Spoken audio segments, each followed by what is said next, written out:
عليكم ورحمة الله وبركاته.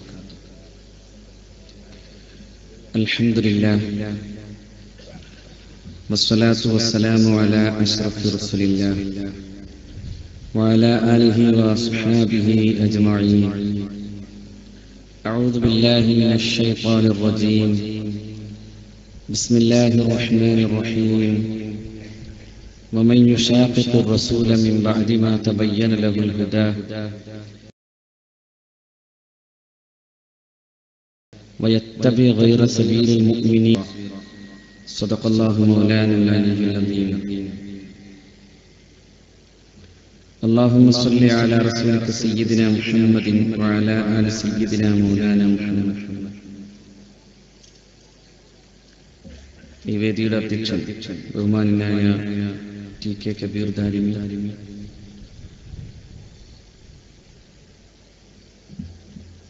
വേദിയിൽ ഉപവിഷ്ടരായ ബഹുമാനായ എം.പി. മുഹമ്മദ് മുസ്ലിയാർ കടങ്ങല്ലൂർ, മുഹമ്മദ് സാദി വളാഞ്ചേരി, മറ്റു പണ്ഡിതന്മാർ, സമസ്ത കേരള ജംഇയ്യത്തുൽ ഉലമയുടെയും അതിന്റെ പോഷക സംഘടനകളുടെയും ഭാരവാഹികൾ, നേതാക്കൾ, സ്നേഹമുള്ള സഹോദരന്മാർ, അല്ലാഹു റബ്ബുൽ ഇസ്സത്ത് ഈ പരിശുദ്ധ സദസ്സിൽ ഒരുമിച്ച് കൂട്ടിയതുപോലെ നാളെ സ്വർഗത്തിലും അല്ലാഹു നമ്മളേവരെയും ഒരുമിച്ച് കൂട്ടുമാറാകട്ടെ. സമസ്ത കേരള സുന്നി വിദ്യാർത്ഥി ഫെഡറേഷന്റെ കുഴിഞ്ഞളം ശാഖ സിൽവർ ജൂബിലി പരിപാടിയുടെ ഭാഗമായി അതിന്റെ സമാപന സമ്മേളനത്തിലാണ് നമ്മൾ ഒരുമിച്ച് കൂടിയത്. സമസ്തയും അതിലെ ഏറ്റവും പ്രധാനപ്പെട്ട വിദ്യാർത്ഥി പ്രസ്ഥാനം എന്ന നിലക്ക് സമസ്തയുടെ ആശയങ്ങളെ പ്രചരിപ്പിക്കാൻ ഏറ്റവും വ്യവസ്ഥാപിതമായി പ്രവർത്തിക്കുന്ന കേരളത്തിലെ, ഇന്ത്യയിലെ, ഏഷ്യയിലെ, അല്ല ലോകത്തിലെ എന്ന് മുഹമ്മദ് ഹാജി സൂചിപ്പിച്ച പോലെ ഏറ്റവും വലിയ വിദ്യാർത്ഥി പ്രസ്ഥാനമായ KSSF-ന്റെ അതിന്റെ യൂണിറ്റിന്റെ 25ാം വാർഷികമാണ് നടക്കുന്നത്. സമസ്ത കേരള ജംഇയ്യത്തുൽ ഉലമയിൽ എന്ന ഈ മഹാപ്രസ്ഥാനത്തിന്റെ കൂടെ നിന്ന് സമസ്തയുടെ ആശയത്തെ, അതിന്റെ ആശയത്തെ പ്രചരിപ്പിക്കുകയും പൊതുവെ ഉമ്മത്തിന് ആവശ്യമാകുന്ന വിധത്തിലുള്ള പ്രവർത്തനങ്ങളുമായി മുന്നോട്ടു പോവുകയും ചെയ്യുന്ന ഈ പ്രസ്ഥാനം ഓരോ യൂണിറ്റിലും നടത്തുന്നത് പോലും അത്ഭുതങ്ങളാണ്. ഇവിടെ തന്നെ ബഹുമാന്യനായ ശിഹാബ് സൂചിപ്പിച്ച പോലെ 25 പദ്ധതികൾ നടപ്പിലാക്കുന്നു എന്നതോടൊപ്പം തന്നെ ഏറ്റവും പ്രധാനമായി 25 രോഗികളെ ദത്തെടുത്തുകൊണ്ട് ഒരു വിദ്യാർത്ഥി സംഘടനയുടെ ചരിത്രത്തിലേക്ക് ഒരു യൂണിറ്റ് തലത്തിൽ തന്നെ ഇത്രമേൽ മനോഹരമായ കാര്യങ്ങൾ ചെയ്യാൻ സാധിക്കുന്നു എന്ന് തെളിയിക്കുകയാണ് കുഞ്ഞളം ശാഖ ചെയ്തിട്ടുള്ളത്. ഈ പ്രവർത്തനങ്ങളെ മുഴുവൻ അഭിനന്ദിക്കുന്നതോടൊപ്പം ഈ പ്രവർത്തനങ്ങളെ വിജയിപ്പിച്ചുകൊണ്ട് തന്നെ നാളെ സ്വർഗത്തിൽ ഒരുമിക്കാൻ മഹത്തുക്കളോടൊപ്പം നമുക്ക് അല്ലാഹു തൗഫീഖ് തരുമാറാകട്ടെ എന്ന് പ്രാർത്ഥിക്കുകയാണ്. സമസ്ത കേരള ജംഇയ്യത്തുൽ ഉലമ എന്ന മഹത്തായ ആശയം കേരളത്തിലെ മുസ്ലിം ഉമ്മത്തിന്റെ പാരമ്പര്യത്തിന്റെ ഭാഗമായി സമുദായം നൂറ്റാണ്ടുകളായി ഈ സമുദായത്തിന്റെ ആശയ നിലപാടുകളെ നിലനിർത്തുന്ന വിധത്തിലാണ് സമസ്ത കേരള ജംഇയ്യത്തുൽ ഉലമ പിറവി കൊണ്ടത്. ഞാനതിനെ സമ്പൂർണമായ അർത്ഥത്തിലേക്ക് വിശദീകരിക്കാൻ ആഗ്രഹിക്കുന്നില്ല. വന്ദിരായ തങ്ങൾ അത് സംബന്ധമായ സൂചനകൾ നൽകിയിരുന്നു. ഒന്നുണ്ട്, പാരമ്പര്യത്തെ അടിസ്ഥാനപ്പെടുത്തി നടത്തപ്പെടുന്ന എന്തും അതിന്റെ ബറക്കത്തോടുകൂടെ നിലനിൽക്കുന്നു എന്നതിന്റെ ഏറ്റവും പ്രധാനപ്പെട്ട തെളിവാണ് സമസ്ത കേരളത്തിൽ ഇസ്ലാമിന്റെ പ്രചരണ പ്രവർത്തനങ്ങൾ സ്വഹാബത്തിലൂടെ നടന്നു എന്നും താബിഈങ്ങളിലൂടെ നടന്നു എന്നും അഭിപ്രായാന്തരങ്ങളുണ്ടെങ്കിലും നൂറ്റാണ്ടുകൾക്ക് മുമ്പ് തന്നെ പരിശുദ്ധ ദീൻ ഈ നാട് പരിചയപ്പെടാൻ കാരണമാകുന്ന വിധം കേരളത്തിൽ ഇസ്ലാമിന്റെ പ്രചരണം വളരെ നേരത്തെ നടന്നു കഴിഞ്ഞു.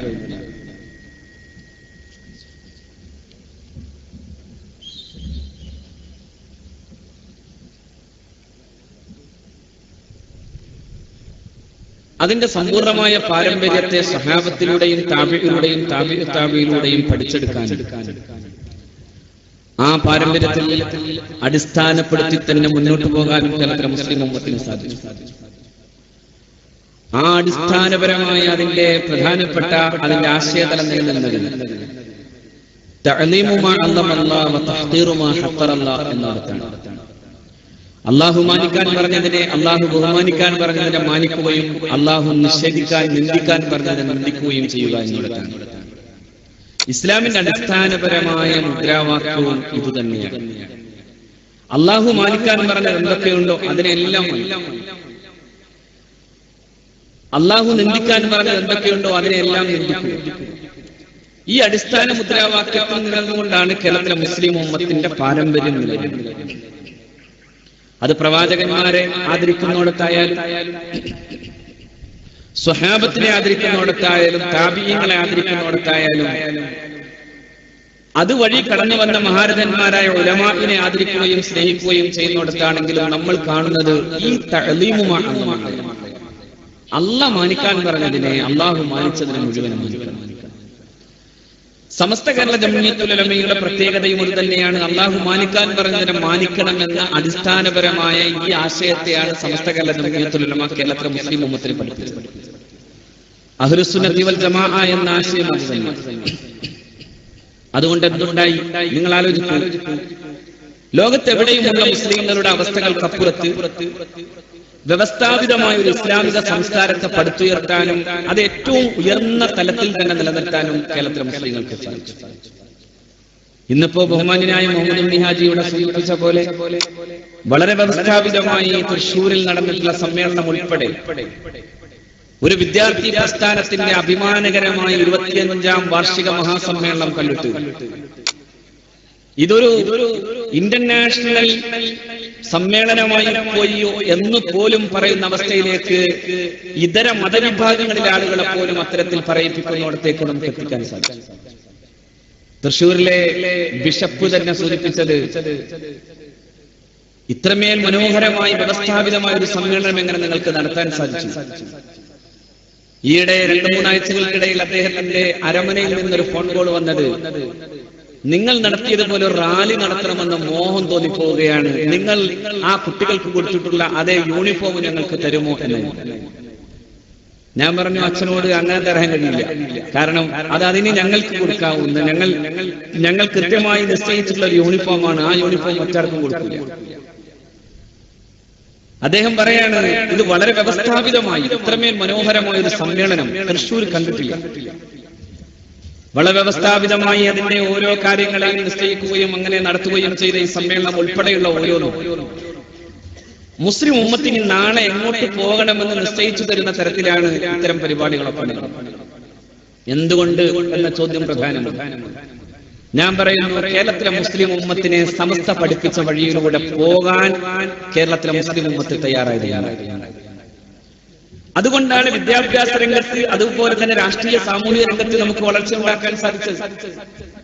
കേരളത്തിന്റെ പുറത്തുള്ള മുസ്ലിങ്ങളുടെ അവസ്ഥയെക്കുറിച്ചൊക്കെയാണല്ലോ കഴിഞ്ഞ UPA ഗവൺമെന്റിന്റെ കാലത്ത് ഇന്ത്യയുടെ പ്രധാനമന്ത്രിയുടെ മേശപ്പുറത്തിരുന്ന ഒരു വലിയ ഒരു പഠന റിപ്പോർട്ടാണ്, ഒരു കമ്മീഷന്റെ റിപ്പോർട്ട്, ജസ്റ്റിസ് രജീന്ദ്ര സച്ചാർ കമ്മീഷന്റെ റിപ്പോർട്ട്. ആ റിപ്പോർട്ട് പറഞ്ഞു തന്നത് ഇന്ത്യയിലെ മുസ്ലിങ്ങൾ ഇന്ത്യയിലെ മറ്റേത് വിഭാഗത്തെക്കാളും അധസ്ഥിതമാണ്. Muslim situation is particularly worse in West Bengal than in Bihar and UP എന്ന് പറയുന്നു. മുസ്ലിങ്ങളുടെ അവസ്ഥ വളരെ മോശമാണ് പശ്ചിമ ബംഗാളിൽ, UPയിൽ, ബീഹാറിൽ.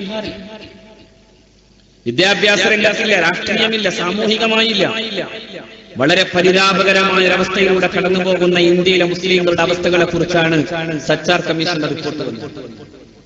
ആ സച്ചാർ കമ്മീഷന്റെ പഠനവും പരിശോധനയുമായി ബന്ധപ്പെട്ടുകൊണ്ടുള്ള അന്വേഷണത്തിന് കേരളത്തിൽ വന്ന കമ്മീഷന്റെ ഭാഗമായി വന്ന അതിലെ മെമ്പറിൽ പ്രമുഖനാണ് ബഹുമാന്യനായ സയ്യിദ് ഹാമിദ് സാഹിബ്. സയ്യിദ് ഹാമിദ് സാഹിബ് എന്ന് പറയുന്നത് ഡൽഹിയിലെ ഹംദർദ് യൂണിവേഴ്സിറ്റിയുടെ ചാൻസലറായിരുന്നു. അടുത്ത 2-3 ആഴ്ചകൾക്കിടയിൽ, ഈ കഴിഞ്ഞ ഒരു മാസമോ ആയോ കൃത്യമായി എനിക്ക് ഉറപ്പു തോന്നുന്നില്ല എങ്കിലും ഈ അടുത്ത കാലത്താണ് അദ്ദേഹം മരിച്ചത്.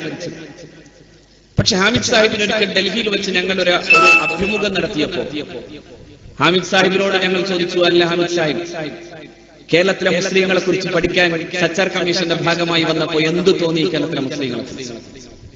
അദ്ദേഹം പറഞ്ഞൊരു മറുപടി, ഞാൻ ഇന്ത്യയിലെ മറ്റു പ്രദേശങ്ങളിലെല്ലാം നടന്നു, ഇന്ത്യയിലെ മുസ്ലിങ്ങളുടെ പരിതാപകരമായ അവസ്ഥ കണ്ട് വിഷമിച്ചു. കേരളത്തിൽ വന്നു, പക്ഷേ എന്നെ ആഹ്ലാദിപ്പിച്ചതും ഞാൻ സന്തോഷത്തോടെ കണ്ണു നിറഞ്ഞ് ആനന്ദത്തോടെ അല്ലാഹു റബ്ബുൽ ഇസ്സത്തിന്റെ മുമ്പിൽ കൈയുയർത്തിയതും പുലരിയിലെ പുസ്തകങ്ങളുമായി മദ്രസയിലേക്ക് പോകുന്ന കൊച്ചുമക്കളെ കണ്ടപ്പോഴാണ് എന്നായിരുന്നു അദ്ദേഹം. ആ മദ്രസ വിദ്യാഭ്യാസത്തിന്റെ വിപ്ലവകരമായ നാന്ദി കുറിച്ചത് സമസ്ത കേരള ജംഇയ്യത്തുൽ മഹാരഥന്മാരായ പണ്ഡിതന്മാർ കേരളത്തിലെ മുസ്ലിങ്ങളെ 10,000-കണക്കിന് മദ്രസകളിലൂടെ അടിസ്ഥാനപരമായ ഇസ്ലാമിക വിദ്യാഭ്യാസം നൽകാൻ ലോകത്തെവിടെയുമുള്ള മുസ്ലിങ്ങൾ, കേരളീയ മുസ്ലിങ്ങൾക്ക് ആവശ്യമാകുന്ന വിധം നിരാക്ഷേപം ഈ വിദ്യാഭ്യാസ പദ്ധതിയെ നിലനിർത്താനും സമസ്ത കേരള ജംഇയ്യത്തുൽ ഉലമക്ക് സാധിച്ചു. സച്ചാർ കമ്മീഷന്റെ ഭാഗമായി വന്ന ഈ പ്രഗത്ഭനായ ഈ വിദ്യാഭ്യാസ വിദഗ്ധനോട് ഞാൻ ചോദിച്ചൊരു ചോദ്യം, എന്തുകൊണ്ട് നിങ്ങളെപ്പോലെയുള്ള ആളുകൾക്ക് കേരളത്തിന്റെ പുറത്ത് ഇത്തരത്തിലുള്ള സംവിധാനങ്ങളെ കുറിച്ച് ആലോചിച്ചു? അദ്ദേഹം പറഞ്ഞത്, കേരളത്തിലെ മുസ്ലിങ്ങൾക്ക് കിട്ടിയ ഏറ്റവും വലിയ സമ്മാനം അവിടെ ജനങ്ങളെ അറിയുകയും ജനങ്ങളുടെ കൂടെ നിൽക്കുകയും ചെയ്ത ഉലമാക്കളാണ്, പണ്ഡിതന്മാർ. ആ പണ്ഡിതന്മാർ നേതൃത്വം കൊടുത്ത, ആശയപരമായും അവരെ സാമൂഹികമായും നേതൃത്വം കൊടുത്ത് വളർത്തിക്കൊണ്ടുവന്നതിന്റെ ഫലമാണ് കേരളത്തിലെ മുസ്ലിങ്ങൾക്ക് കിട്ടിയ ഈ ഭാഗ്യം. ഞാൻ പറയുന്നു, അത് ഉണ്ടാക്കാൻ സാധിച്ചത് സമസ്ത കേരള ജംഇയ്യത്തുൽ ഉലമ എന്ന ഈ മഹത്തായ പ്രസ്ഥാനം നിലനിന്നുകൊണ്ടാണ്. സമസ്ത പറഞ്ഞത് അല്ലാഹു ആദരിച്ചവരെ ആദരിക്കണമെന്നാണ്. അല്ലാഹു ആദരിച്ചവരെ ആദരിക്കണമെന്ന് പറയുന്നോടത്ത് ആരെയെങ്കിലും വിടുന്നുവെങ്കിൽ അവർ ശരിയായ പാന്താവിലല്ല. പലരും പലതും വിട്ടുകൊണ്ടാണ് ഞങ്ങൾ ശരിയായ പാന്താവിലാണെന്ന് പറയുന്നത്. ചിലര് പറഞ്ഞു, സ്വഹാബാക്കൾക്ക് എന്ത് കാര്യം, അവരും പുരുഷന്മാരാണ്, ഞങ്ങളും പുരുഷന്മാരാണ്, അവർക്കുള്ള ബുദ്ധി പോലെ ഞങ്ങൾക്കും ബുദ്ധിയുണ്ട്, അതുകൊണ്ട് ഞങ്ങൾക്ക് എന്തുകൊണ്ട് സ്വന്തം പോയിക്കൂടാ? എന്തിനാ ഇമ്മത്തുൽ മുജ്തഹിദീൻ, ഇമാമുകളുമായി എന്ത് ബന്ധം? അവരെന്താണോ ആലോചിച്ചത് അതിനേക്കാൾ കാര്യമായി ആലോചിക്കാൻ കഴിയുന്നവരാണ് ഞങ്ങൾ, ഞങ്ങൾക്ക് ബുദ്ധിയുണ്ട്. നമ്മുടെ നാട്ടിലൊക്കെ അത്തരത്തിലുള്ള ആളുകളുണ്ടായി. മുഹമ്മദ് അബ്ദുൽ വഹാബിനെ പോലെയുള്ള ഈ 20-ാം നൂറ്റാണ്ടിന്റെ തൊട്ടു മുമ്പ് 19-ാം നൂറ്റാണ്ടിൽ വന്നിട്ടുള്ള കുറെ പരിഷ്കരണവാദികൾ എന്ന പേരിൽ സാമ്രാജ്യത്വ രാഷ്ട്രീയം പടുത്തുയർത്തിക്കൊണ്ടുവന്നിട്ടുള്ള ആളുകളുടെ പിന്നാലെ പോയവർ. റഷീദ് റിളയുടെയും മുഹമ്മദ് അബ്ദുവിന്റെയും അതുപോലെ തന്നെ ഇബ്നു അബ്ദുൽ വഹാബിന്റെയും ഒക്കെ പിന്നാലെ നടന്ന് ഇസ്ലാമിന്റെ തനതു ശീലങ്ങൾക്കെതിരായി അഇമ്മത്തുൽ മുജ്തഹിദീങ്ങളായ മഹാരഥന്മാരായ ഉലമാ പറഞ്ഞതിനപ്പുറത്ത് പറയാൻ വേണ്ടി തീരുമാനിച്ചു. ഇന്നിപ്പോ ആഗോള രാഷ്ട്രീയ രംഗത്തെ കുറിച്ച് പഠിക്കുന്ന പ്രഗത്ഭരായ ആളുകൾ പറയുന്ന കാര്യം, ഇസ്ലാമിന്റെ പാരമ്പര്യ ശീലങ്ങൾക്ക് വിരുദ്ധമായി പ്രവർത്തിച്ചവരാണ് ആഗോളാടിസ്ഥാനത്തിലെ തീവ്രവാദികൾ. ഡൽഹി യൂണിവേഴ്സിറ്റിയിലെ ചരിത്ര പണ്ഡിതനായ ഇർഫാൻ ഹബീബ് ദി ഹിന്ദു പത്രത്തിൽ എഴുതി, മുഹമ്മദ് ഇബ്നു അബ്ദുൽ വഹാബിന്റെ ആശയങ്ങളിൽ പ്രചോദനം ഉൾക്കൊണ്ടിട്ടുള്ള സലഫികളാണ് ആഗോളാടിസ്ഥാനത്തിലെ തീവ്രവാദികൾ. ഐസ് അങ്ങനെ ഉണ്ടായതാണ്. ഇസ്ലാമിക് സ്റ്റേറ്റ് രൂപീകരിക്കണമെന്ന് പറഞ്ഞ് നടക്കുന്നവരുടെ കഥ നിങ്ങൾ ആലോചിച്ചു. ലോകത്തിന്റെ ഇസ്ലാമിക ചരിത്രത്തിലെ നിസ്തുലമായ സംഭാവനകൾ അർപ്പിച്ച മഹാനായ ഇമാം നവവി റഹ്മത്തുള്ളാഹി അലൈഹി തങ്ങളെന്ന മഹാപണ്ഡിതന്റെ ഖബർ ബോംബിട്ട് തകർക്കാൻ പോലും ധൈര്യം കാട്ടുന്നവൻ എന്ത് ഇസ്ലാമിക് സ്റ്റേറ്റ്, എന്ത് ഇസ്ലാമിക് സ്റ്റേറ്റ്? മഹാനായ ഇമാം നവവിയുടെ പ്രത്യേകത തന്നെ പറയുന്നത്, മഹാനവറുകൾ 43 വർഷമാണ് ജീവിച്ചത്.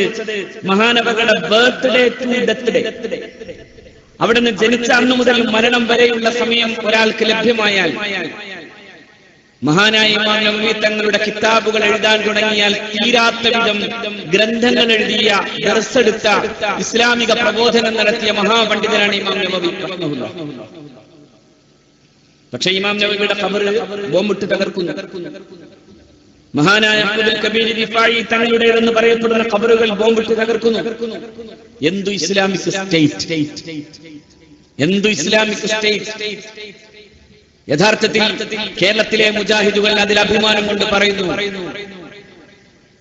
ഇസ്ലാം അടിസ്ഥാനപരമായി പറയുന്ന വിധത്തിൽ ഖബറുകൾ കെട്ടിപ്പൊക്കുന്നതിനെതിരായിട്ടാണ് ഇസ്ലാമിക് സ്റ്റേറ്റിന്റെ പ്രവർത്തകർ നടത്തുന്ന ഈ പരിപാടികൾ എന്ന് അഭിമാനത്തോടെ പറയുന്നു. അവർ ഏറ്റെടുക്കുന്നു. കേരളത്തിലെ മുജാഹിദ് മാധ്യമം പത്രം പറഞ്ഞു എന്നിട്ട് സലഫികൾക്ക് യഥാർത്ഥത്തിൽ അക്ഷരങ്ങൾക്കപ്പുറത്തേക്ക് വായിക്കാൻ കഴിഞ്ഞിട്ടില്ല. അവർക്കും വായിക്കാൻ കഴിഞ്ഞിട്ടില്ല എന്നത് മറ്റൊരു വസ്തുതയാണ്. ഇഖാമത്തുദ്ദീനും ഹുക്കൂമത്തുൽ ഇസ്ലാമും നടത്തി അവസാനം ഇപ്പോൾ ഇന്ത്യൻ രാഷ്ട്രീയത്തിന്റെ പിന്നാലെ നടക്കുന്ന മലീമസമായ ഇന്ത്യൻ രാഷ്ട്രീയത്തിന്റെ ചുറ്റുവട്ടത്തിൽ കാലൂന്നാൻ വേണ്ടി നടക്കുകയാണ് ഇന്ന് ജമാഅത്തെ ഇസ്ലാമി. ഇത്രയൊന്നും മലീമസമാകാത്ത കാലത്ത് ജനാധിപത്യവും മതേതരത്വവും ആവശ്യമാണ് ഇന്ത്യയിൽ എന്ന് മനസ്സിലാക്കി ഇന്ത്യയിലെ മുസ്ലിങ്ങളെ ആ അർത്ഥത്തിൽ ജനാധിപത്യ ബോധമുള്ളവരാക്കാൻ വേണ്ടി പണിയെടുത്ത മഹാരഥന്മാരായ നേതാക്കൾക്കെതിരായി ഇവിടെ ഇഖാമത്തുദ്ദീനാണ് വേണ്ടത് എന്ന് പറയാനും അരാഷ്ട്രീയമായി ഈ ഉമ്മത്തിനെ തീവ്രവാദവൽക്കരിക്കാനും വേണ്ടി ശ്രമിച്ച ജമാഅത്തെ ഇസ്ലാമി അതിന്റെ പത്രം എഴുതുന്നു, സലഫികൾക്ക് ശരിക്കും പറഞ്ഞാൽ അക്ഷരങ്ങൾക്കപ്പുറത്തേക്ക് വായിക്കാൻ സാധിക്കും. അക്ഷരങ്ങൾക്കപ്പുറത്തേക്ക് വായിച്ചതാണ് പാരമ്പര്യ ഇസ്ലാമിന്റെ ചരിത്രത്തിൽ നമ്മൾ കാണുന്നത്. അവിടെ ഇമാമുകൾ ചെയ്തതും മഹാന്മാരായ ഉലമാക്കൾ പഠിപ്പിച്ചതും അവരക്ഷരങ്ങൾക്കപ്പുറത്ത് വായിച്ചു. പരിശുദ്ധ ഖുർആൻ തന്നെ പറഞ്ഞു, വലൗ റദ്ദൂഹു ഇലല്ലാഹി വഇല റസൂലി വഇലാ ഉലിൽ അംരി മിൻഹും ലഅലിമഹു അല്ലദീന യസ്തംബിതൂനഹു മിൻഹും. അവർ അല്ലാഹുവിലേക്കും അവന്റെ റസൂലിലേക്കും ജ്ഞാനികളായ പണ്ഡിതന്മാരിലേക്കുമാണ് അവരുടെ സംശയങ്ങളെ മടക്കിയിട്ടുണ്ടെങ്കിൽ ലഅലിമഹു അല്ലദീന യസ്തംബിതൂനഹു മിൻഹും, അവരിൽ ഇസ്തിംബാത്ത് ചെയ്യാൻ കഴിയുന്ന ഉലമാക്കൾക്ക് പണ്ഡിതന്മാർക്ക് മനസ്സിലാകുമായിരുന്നു. ഗവേഷണം ചെയ്യാൻ കഴിയണം. ഖുർആനിനെയും ഹദീസിനെയും ചരിത്രത്തെയും ഇസ്ലാമിന്റെ വിജ്ഞാനങ്ങളെയും എല്ലാം സംശോധിപ്പിക്കാനും അതിനനുസൃതമായി അതിനെ വ്യാഖ്യാനിക്കാനും കഴിയുന്ന മഹാരഥന്മാരായ ഉലമാക്കൾക്ക് അത് സാധിക്കും. അത് പാരമ്പര്യത്തിലൂടെ കിട്ടേണ്ടതാണ്. ആ കിട്ടിയ അറിവിനനുസൃതമായിട്ടാണ് നമ്മുടെ ഉലമാ അതിനെ വ്യാഖ്യാനിച്ചത്. അതുകൊണ്ടാണ് ആ ഉലമായിന്റെ പാരമ്പര്യത്തിൽ തീവ്രവാദമില്ലാതെ പോയത്, ആ ഉലമായിന്റെ പാരമ്പര്യത്തിൽ നിഷേധമില്ലാതെ പോയത്, ഈ ഉലമായിന്റെ പാരമ്പര്യത്തിൽ അനാദരമില്ലാതെ പോയത്. അവർ സ്വഹാബത്തിനെ ആദരിക്കുകയും താബിഈങ്ങളെ ആദരിക്കുകയും മഹത്തുക്കളെ സ്നേഹിക്കുകയും അഷ്റഫുൽ ഖൽഖിന്റെ തിരുകുടുംബത്തെ സ്നേഹിക്കുകയും ആദരിക്കുകയും ചെയ്തവരായിട്ടാണ് നമ്മുടെ പാരമ്പര്യത്തിലെ ഉലമാ കടന്നു വന്നത്. സമസ്ത കേരള ജംഇയ്യത്തുൽ ഉലമ രൂപീകരിക്കുമ്പോ പർവ്വത സമാനരായ മഹാപണ്ഡിതന്മാരിയ്ക്കുമ്പോഴും മഹാനായ വരക്കൽ മലക്കോയ തങ്ങൾ തന്നെ ഈ പ്രസ്ഥാനത്തിന്റെ ആധ്യക്ഷ പദവിയിൽ ഇരിക്കണമെന്ന് തീരുമാനിക്കുന്നിടത്ത് ഒരു സയ്യിദിനെ മാനിക്കണമെന്ന ബോധം മഹാന്മാരായ ഉലമാ നമ്മളെ പഠിപ്പിച്ചു തരുന്നു. ആ ബോധത്തിൽ നിന്നാണ് സയ്യിദ് അബ്ദുറഹ്മാൻ ബാഫഖി തങ്ങൾ, ആ ബോധത്തിൽ നിന്നാണ് മഹാനായ സയ്യിദ് PMS പൂക്കോയ തങ്ങൾ കേരളത്തിലെ മുസ്ലിം ഉമ്മത്തിന്റെ ചരിത്രത്തെ നിശ്ചയിക്കാനും അതിനെ വഴിതിരിച്ച് കൃത്യമായി അതിന്റെ ശരിയായ പിന്നെ വഴിയിലേക്ക് തന്നെ കൊണ്ടുപോകാനും സാധ്യമായ ചരിത്രത്തിന്റെ ഇന്നലകളിലെ മാർഗദർശകരാണ് മഹാനായ സയ്യിദ് അബ്ദുറഹ്മാൻ ബാഫഖി നവ്വറല്ലാഹു മർഖദ, മഹാനായ പാണക്കാട് PMS പൂക്കോയ തങ്ങൾ. അവര് പറഞ്ഞ വഴിയാണ് വിദ്യാഭ്യാസം, മതവിദ്യാഭ്യാസ രംഗത്ത് ഇത് വേണമെന്ന് പറഞ്ഞത് സയ്യിദ് അബ്ദുറഹ്മാൻ ബാഫഖി തങ്ങളാണ്. 945 ഇന്ത്യ സ്വതന്ത്രമാകുന്നതിന് മുമ്പ് നമ്മുടെ രാജ്യത്ത് ഇനി സ്വതന്ത്ര ഇന്ത്യയിൽ ഒരു ഭരണം വന്നു കഴിഞ്ഞാൽ മുസ്ലിങ്ങൾക്ക് വേണ്ടി മാത്രമായ ഒരു മതപഠനത്തിന് ഗവൺമെന്റിന് ചെലവ് കിട്ടില്ലെന്ന് മനസ്സിലാക്കാനും അതുകൊണ്ട് മുസ്ലിങ്ങൾക്ക് അവരുടെ മതപഠനത്തിന് വേണ്ട സൗകര്യം സമുദായം ഏർപ്പെടുത്തണമെന്ന് പറയാനും കഴിഞ്ഞു മഹാനായ സയ്യിദ് അബ്ദുറഹ്മാൻ ബാഫഖി തങ്ങൾ. തങ്ങളത് പറഞ്ഞു. സമസ്ത ഏറ്റെടുത്തു. 49 ഒരു കമ്മീഷൻ വെച്ചു. 51 സമസ്ത ഒരു വിദ്യാഭ്യാസ ബോർഡ് രൂപീകരിച്ചു. സമസ്ത കേരള ജംഇയ്യത്തുൽ ഉലമയുടെ കൂടെ നടന്ന് സമസ്ത കേരള ജംഇയ്യത്തുൽ ഉലമയ്ക്ക് പ്രതിസന്ധി ഉണ്ടായപ്പോൾ മഹാനായ പാലക്കാട് സയ്യിദ് PMS പൂക്കോയ തങ്ങൾ പറഞ്ഞു, സമസ്ത മതി, വേറൊന്നും ഇവിടെ ആവശ്യമില്ല, ഒരു അഖിലയും വേണ്ട, ഒരു കുവിലയും വേണ്ടെന്ന് സമസ്ത തന്നെ നിലനിന്നു. ഉലമാ കേരളത്തിലെ മുസ്ലിം ഉമ്മത്തിനെ പഠിപ്പിച്ചു. ഈ സാദാത്യങ്ങൾ മഹാരഥന്മാരാണ്, അഷ്റഫുൽ ഖൽഖിന്റെ പേരക്കുട്ടികളാണ്. അവരെ ആദരിക്കുകയും അവരെ സ്നേഹിക്കുകയും അവർ പറഞ്ഞത് കേൾക്കുകയും ചെയ്ത സമുദായം. അപ്പൊ ആദരിക്കേണ്ടവനെ ആദരിക്കണം എന്നത് പ്രധാനമാണ്. ആദരിക്കുന്നതിൽ സ്വഹാബിയുണ്ട്, താബിയുണ്ട്, വലിയുണ്ട്, സയ്യിദുണ്ട്, എല്ലാവരുമുണ്ട്. അതിലേറ്റവും പ്രധാനപ്പെട്ട മറ്റൊരാൾ കൂടിയുണ്ട്. ഇതെല്ലാം കൊണ്ടുതന്ന് പറഞ്ഞു തരാൻ കഴിയുന്ന ഗുരുവര്യനും. ഗുരുനാഥനെ ആദരിക്കാതെ ഇവരെ ആരെയും നമുക്ക് പിടികിട്ടുക തന്നെയില്ല. യഥാർത്ഥത്തിൽ ഇസ്ലാമിൽ അടിസ്ഥാനപരമായി മനുഷ്യപ്രകൃതിയിലേക്ക് അല്ലാഹു റബ്ബുൽ ഇസ്സത്ത് അവന്റെ കലാമിൽ ആദ്യത്തെ പ്രമേയം അവതരിപ്പിക്കുന്നത് ഈ ഗുരുനാഥനെ ആദരിക്കണം എന്ന് തന്നെയാണ്. അതുകൊണ്ടല്ലേ മഹാനായ സയ്യിദുനാ ആദം നബി അലൈഹിസ്സലാത്തു വസ്സലാമിനെ ആദരിക്കാതെ പോയപ്പോ അല്ലാഹു റബ്ബുൽ ഇസ്സത്ത് ഒരു ഷോക്കോസ് നോട്ടീസും ഇബ്ലീസ് കൊടുക്കുന്നില്ല. ഒരൊറ്റ ഷോക്കോസ് നോട്ടീസേ ഉള്ളൂ. എന്തുകൊണ്ട് ഉസ്താദാകുന്ന ആദം നബി അലൈഹിസ്സലാത്തു വസ്സലാമിനെ ആദരിച്ചില്ല? എന്റെ പ്രിയപ്പെട്ട സദസ്സിന്റെ അപ്പുറത്തിരിക്കുന്നവരും സത്യസന്ധമായി ചില കാര്യങ്ങൾ പഠിക്കേണ്ടതുണ്ട്. ഇത് അടിസ്ഥാനപരമാണ്. ഇക്കാര്യത്തിൽ എന്താ തർക്കമുള്ളത്? അടിസ്ഥാനപരമാണ്. ഗുരുനാഥനെ ആദരിക്കണമോ വേണ്ടയോ? ഗുരുനാഥൻ പറഞ്ഞത് കേൾക്കണമായിരുന്നോ വേണ്ടയോ? നോക്കൂ നിങ്ങൾ, ആദം നബി അലൈഹിസ്സലാത്തു വസ്സലാം മലക്കുകൾക്ക് ഉസ്താദായി അല്ലാഹു റബ്ബുൽ ഇസ്സത്ത് നിശ്ചയിച്ചു. അല്ലാഹു റബ്ബുൽ ഇസ്സത്താണ് മഹാനായ സയ്യിദുനാ ആദം നബി അലൈഹിസ്സലാത്തു വസ്സലാമിനോട് പറഞ്ഞത് അംബിഉഹും ബിഅസ്മാഇഹിം, ഈ ജ്ഞാനങ്ങൾ അത്രയും അവർക്ക് പറഞ്ഞു കൊടുക്കണം. അങ്ങനെയെല്ലാം പഠിപ്പിച്ചു കൊടുത്തതിനു ശേഷം സയ്യിദുനാ ആദം നബി അലൈഹിസ്സലാത്തു വസ്സലാം എന്ന ഗുരുനാഥന്റെ മുമ്പിൽ ശിഷ്യന്മാരായ മലക്കുകളോട് അല്ലാഹു റബ്ബുൽ ഇസ്സത്ത് സുജൂദ് ചെയ്യാൻ ആവശ്യപ്പെട്ടു. ഫസജദു, എല്ലാവരും ഉസ്ജുദു ഫസജദു. ആ പ്രയോഗം തന്നെ രസാണ്. അവിടെ തഅഖുബാണ്, അതായത് കേട്ടപാടെ സുജൂദ് ചെയ്തു. ഇനി അതിനൊരു വക്കീലിന്റെ അടുക്കൽ പോണോന്ന് ആലോചിച്ചില്ല, അതിനൊരു മുഷാവറ കൂട്ടണമെന്നും ആലോചിച്ചില്ല. ഫസജദു, കേട്ടപാടെ. ഇല്ലാ ഇബ്ലീസ, ഇബ്ലീസ് ഒഴിച്ചു. അബ്ബാ, അയാൾ സമരം തുടങ്ങി. സമരമാണ് ജീവിതം എന്ന് മൂപ്പനാണ് ആദ്യം പറഞ്ഞത്. സമരം തുടങ്ങി. അബ്ബാ മനഅ, അങ്ങനെ തന്നെയാണ് ഇതിന്റെ അർത്ഥം. വസ്തക്ബറ, കിബ്ർ കാട്ടി. വകാന മിനൽ കാഫിരീൻ, കുഴപ്പക്കാർക്ക് നേതാവായി. നോക്കൂ നിങ്ങൾ, ഇവിടെ വളരെ കൃത്യമായ ഒരു കാര്യം കൂടി. മലക്കുകളെ അല്ലാഹുവിന്റെ പ്രവാചകനാകുന്ന സയ്യിദുനാ ആദം നബി അലൈഹിസ്സലാത്തു വസ്സലാം പഠിപ്പിച്ചപ്പോ അങ്ങ് പഠിച്ചു. അപ്പൊ അയാൾ മുതഅല്ലിമായി, അത് ജ്ഞാനം നേടിയാൽ പിന്നെ എന്ത് വേണം? വിനയമുണ്ടാകണം. മഹാനായ ആദം നബി അലൈഹിസ്സലാത്തു വസ്സലാമിനോട് വണക്കത്തിന്റെ സുജൂദ് ചെയ്യാൻ വേണ്ടി അല്ലാഹു കൽപ്പിച്ചു. അപ്പോ സജദു, അവർ സുജൂദ് ചെയ്തു എന്ന് പറഞ്ഞാൽ അർത്ഥം ഞങ്ങൾക്ക് ഇൽമു തന്ന അഭിവന്ദരായ ഞങ്ങളുടെ ഗുരുനാഥന്റെ മുമ്പിൽ ഞങ്ങൾ വണക്കം നടത്തണമെന്നാണ് റബ്ബിന്റെ തീരുമാനം. ഞങ്ങൾക്ക് വിനയം വേണം, വിജ്ഞാനം വിനയമാകണം. മലക്കുകൾ അത് ചെയ്തു. വിനയം ഉണ്ടായാൽ സ്വാഭാവികമായും ഉണ്ടാകേണ്ട മറ്റൊന്നാണ് സേവനബോധം. അല്ലാഹു എല്ലാ മലക്കുകളെയും മുഅ്മിനീങ്ങൾക്ക് സേവകരാക്കി നിശ്ചയിച്ചു. സത്യവിശ്വാസികളെ കുറിച്ച് അല്ലാഹു റബ്ബുൽ ഇസ്സത്ത് പറഞ്ഞു തന്നു. സത്യവിശ്വാസികളുടെ പ്രധാനികളായ ചില ആളുകളുടെ പ്രത്യേകത പറഞ്ഞു തന്നു. ലാ തജിദു ഖൗമൻ യുഅ്മിനൂന ബില്ലാഹി വൽ യൗമിൽ ആഖിർ യുവാദ്ദൂന മൻ ഹദ്ദല്ലാഹ വറസൂലഹു. ബദറിന്റെ രണാങ്കണത്തിലാണ് ഈ ആയത്ത് വരുന്നത്. ലാ തജിദു ഖൗമൻ യുഅ്മിനൂന ബില്ലാഹി വൽ യൗമിൽ ആഖിർ, അന്ത്യനാളിലും അല്ലാഹുവിലും വിശ്വസിച്ച ഒരു പറ്റം ആളുകളെ നബിയെ അങ്ങ് കാണാൻ സാധിക്കില്ല. അവർ അല്ലാഹുവിനോടും അവന്റെ പ്രവാചകരോടും യുദ്ധം പ്രഖ്യാപിച്ചിട്ടുള്ള ആളുകളോട് ഇഷ്ടം കാണിക്കുന്നവരായി കാണാൻ കഴിയില്ല. ഒരുപക്ഷേ അവർ ആ എതിരാളികളായി നിൽക്കുന്നവർ പിതാക്കളോ സഹോദരന്മാരോ ബന്ധുക്കളോ ആയിരിക്കാം. എന്നാലും അത് പറഞ്ഞിട്ട് പടച്ച റബ്ബ് പറഞ്ഞു, അല്ലാഹു അവരുടെ ഹൃദയത്തെ ശക്തിപ്പെടുത്തി. വഅയ്യദഹും ബിറൂഹിൻ മിൻ, അല്ലാഹുവിന്റെ ഭാഗത്തുനിന്നുള്ള റൂഹാകുന്ന സയ്യിദുനാ ജിബ്രീൽ അലൈഹിസ്സലാത്തു വസ്സലാമിനെ കൊണ്ടാണ് അവരെ ശക്തിപ്പെടുത്തിയത്. ജിബ്രീൽ മുഅ്മിനീങ്ങൾക്ക് ഖാദിമാണെന്ന് അർത്ഥം. ജിബ്രീൽ മുത്താഉൻ തമ്മ അമീൻ എന്ന് അല്ലാഹു റബ്ബുൽ ഇസ്സത്ത് പറയുന്നു. നേതാവാണ്, വിശ്വസ്തനാണ്. എവിടെ നേതാവാണ്? മലക്കുകൾക്കിടയിൽ നേതാവാണ് സയ്യിദുനാ ജിബ്രീൽ. ജിബ്രീൽ എന്ന് പറയുന്ന നേതാവിനെ ഖാദിമാക്കുമ്പോ സകല മലക്കുകളും അല്ലാഹു റബ്ബുൽ ഇസ്സത്തിന്റെ ഈ ഇഷ്ടപ്പെട്ട അടിയാളുകളുടെ, അല്ലാഹുവിന്റെ അടിമകളുടെ സേവകരാണ്. വിജ്ഞാനം, വിനയം, സേവനം എന്ന മുദ്രാവാക്യം മലക്കുകളുടേതാണ്. മറിച്ച് ഉസ്താദിന്റെ അടുക്കൽ പഠിച്ചു എന്നത് സത്യമാണ്. ഒരാൾ പഠിച്ചാൽ അയാൾ വേണമെങ്കിൽ ആലിമാണെന്ന് പറയാം. അങ്ങനെയാണെങ്കിൽ ഇബ്ലീസും ആലിമാണ്. പക്ഷേ ഇബ്ലീസിന് സംഭവിച്ചത് ജ്ഞാനം നേടിയതിന്റെ ഭാഗമായി കിബറും കൂടി.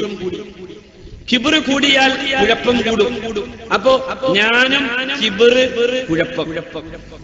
ഇത് ആരുടേതാണെന്ന് തിരിച്ചറിഞ്ഞാൽ വളരെ കൃത്യമായി നമുക്ക് കാര്യം മനസ്സിലാവും. ഇവിടെ ഈ മുദ്രാവാക്യം ഇവിടെയാണ് എഴുതപ്പെട്ടുള്ളത്. ഈ ഫ്ലെക്സ് ബോർഡിൽ നിങ്ങൾക്ക് വളരെ കൃത്യമായത് കാണാം. വിജ്ഞാനം, വിനയം, സേവനം. ഇത് മഹാരഥന്മാർ, പരിശുദ്ധ ഖുർആനിന്റെ ആഴമറിഞ്ഞ മഹാനായ ശൈഖുനാ ശംസുൽ ഉലമ ഇ.കെ. അബൂബക്കർ മുസ്ലിയാർ നവ്വറല്ലാഹു മർഖദഹ ഖദ്ദസല്ലാഹു സിറഹുൽ അസീസ്, മഹാന്മാരായ നമ്മുടെ ഉലമാക്കൾ നമുക്ക് ഇട്ടുതന്നതാണ്. ഇതാണ് ശരിയായ പാണ്ഡാവിന്റെ രീതി എന്ന് മനസ്സിലാക്കിയതുകൊണ്ടാണ് എന്റെ പ്രിയപ്പെട്ട, എന്റെ ശബ്ദം കേൾക്കുന്ന എന്റെ പ്രിയപ്പെട്ട സഹോദരന്മാരെ സത്യസന്ധമായി പേടിച്ചുകൊണ്ട് ആലോചിക്കണം. എന്താ യഥാർത്ഥത്തിൽ ശൈത്താന് സംഭവിച്ചത്? പിശാച് പടച്ചവനെ നിഷേധിച്ചിട്ടില്ല. ഒരു സ്ഥലത്തും പടച്ചവനെ നിഷേധിച്ചിട്ടില്ലെന്ന് പടച്ച തമ്പുരാൻ തന്നെ അവന്റെ ഖുർആൻ കൊണ്ട് സാക്ഷ്യപ്പെടുത്തുന്നു. കമസലി ശൈത്താൻ ഇദ് ഖാല ലിൽ ഇൻസാനി ഉക്ഫുർ ഫലമ്മാ കഫറ ഖാല ഇന്നി ബരീഉം ഇന്നി അഖാഫുല്ലാഹ റബ്ബൽ ആലമീൻ. ശൈത്താന്റെ ഉദാഹരണം പോലെ അവൻ മനുഷ്യനോട് പറയും നീ കാഫിറാകണമെന്ന്. എന്നിട്ട് മനുഷ്യൻ കാഫിറാകുമ്പോഴോ അപ്പോ അവൻ പറയും ഇനിമേൽ ഞാനും ഞാൻ തമ്മിൽ യാതൊരു ബന്ധവുമില്ലെന്ന്. എന്തുകൊണ്ടാ ബന്ധമില്ലാത്തത്? ഇന്നി അഖാഫുല്ലാഹ റബ്ബൽ ആലമീൻ, പ്രപഞ്ചത്തിന്റെ ഈ പരിപാലകനാകുന്ന ഉടമസ്ഥനായ അല്ലാഹുവിനെ ഞാൻ ഭയക്കുന്നു. പടച്ചവൻ എനിക്ക് പേടിയാ. ഇനി നിന്റെ കൂടെ കൂടിയാൽ പടച്ചവന്റെ അദാബ് എപ്പോ വരുമെന്ന് എനിക്കറിയില്ല. ഞാൻ അതുകൊണ്ട് ഇതുവരെ നിന്റെ കൂടെ ഉണ്ടായിരുന്നു, ഇനി ഞാനില്ല എന്ന് പറയും ശൈത്താൻ. എന്നാൽ പടച്ചവനെ നിഷേധിച്ചിട്ടില്ല ശൈത്താൻ. രണ്ട് സ്ഥലത്ത് അല്ലാഹു റബ്ബുൽ ഇസ്സത്ത് ഇത് പറയുന്നുണ്ട്. ബദറിൽ മലക്കുകൾ ഇറങ്ങുന്നത് കണ്ടപ്പോ ഖുറൈശികളുടെ കൈ പിടിച്ചു നിന്നിരുന്നു ഇബ്ലീസ്. ആ സമയത്ത് പറയുന്നത് അല്ലാഹു റബ്ബുൽ ഇസ്സത്ത് ഉദ്ധരിച്ചു, ഇന്നി ബരീഉം മിൻകും, ഞാൻ പോകാം. എന്താ പോണ കാരണം? ഇന്നി അറാ മാ ലാ തറൗന, നിങ്ങൾ കാണാത്ത ചില സംഭവങ്ങൾ ഞാൻ കാണുന്നുണ്ട്. ഇന്നി അഖാഫുല്ലാഹ റബ്ബൽ ആലമീൻ, ഞാൻ പ്രപഞ്ച പരിപാലകനാകുന്ന അല്ലാഹുവിനെ പേടിക്കുന്നു എന്ന് സാക്ഷാൽ ശൈത്താൻ. അപ്പൊ ശൈത്താൻ പടച്ചവനെ പേടിക്കാതിരുന്നില്ല. പക്ഷെ ശൈത്താന്റെ മുമ്പിൽ അല്ലാഹു ഒരു ഷോക്ക്. എന്താ അത്? നീ എന്തുകൊണ്ട് ഞാൻ കൽപ്പിച്ചിട്ട് നീ എന്തുകൊണ്ട് സുജൂദ് ചെയ്തില്ല ആദമിന് എന്നതായിരുന്നു അലൈഹിസ്സലാം. എന്തുകൊണ്ട് സുജൂദ് ചെയ്തില്ല? അതിന് അല്ലാഹുവിനോട് അവൻ പറഞ്ഞ മറുപടിയാണ് ഖലഖ്തനീ മിൻ നാർ വഖലഖ്തഹു മിൻ തീൻ, എന്നെ സൃഷ്ടിച്ചത് അഗ്നി കൊണ്ടാണ്, എന്നാൽ ഉസ്താദാകുന്ന ആദമിനെ സൃഷ്ടിച്ചതോ അത് മണ്ണുകൊണ്ടുമാണ്. മണ്ണുകൊണ്ട് സൃഷ്ടമായിട്ടുള്ള ആദമിന്റെ മുമ്പിൽ ഞാൻ എങ്ങനെ സുജൂദ് ചെയ്യും എന്നായിരുന്നു ഇബ്ലീസിന്റെ ചോദ്യം.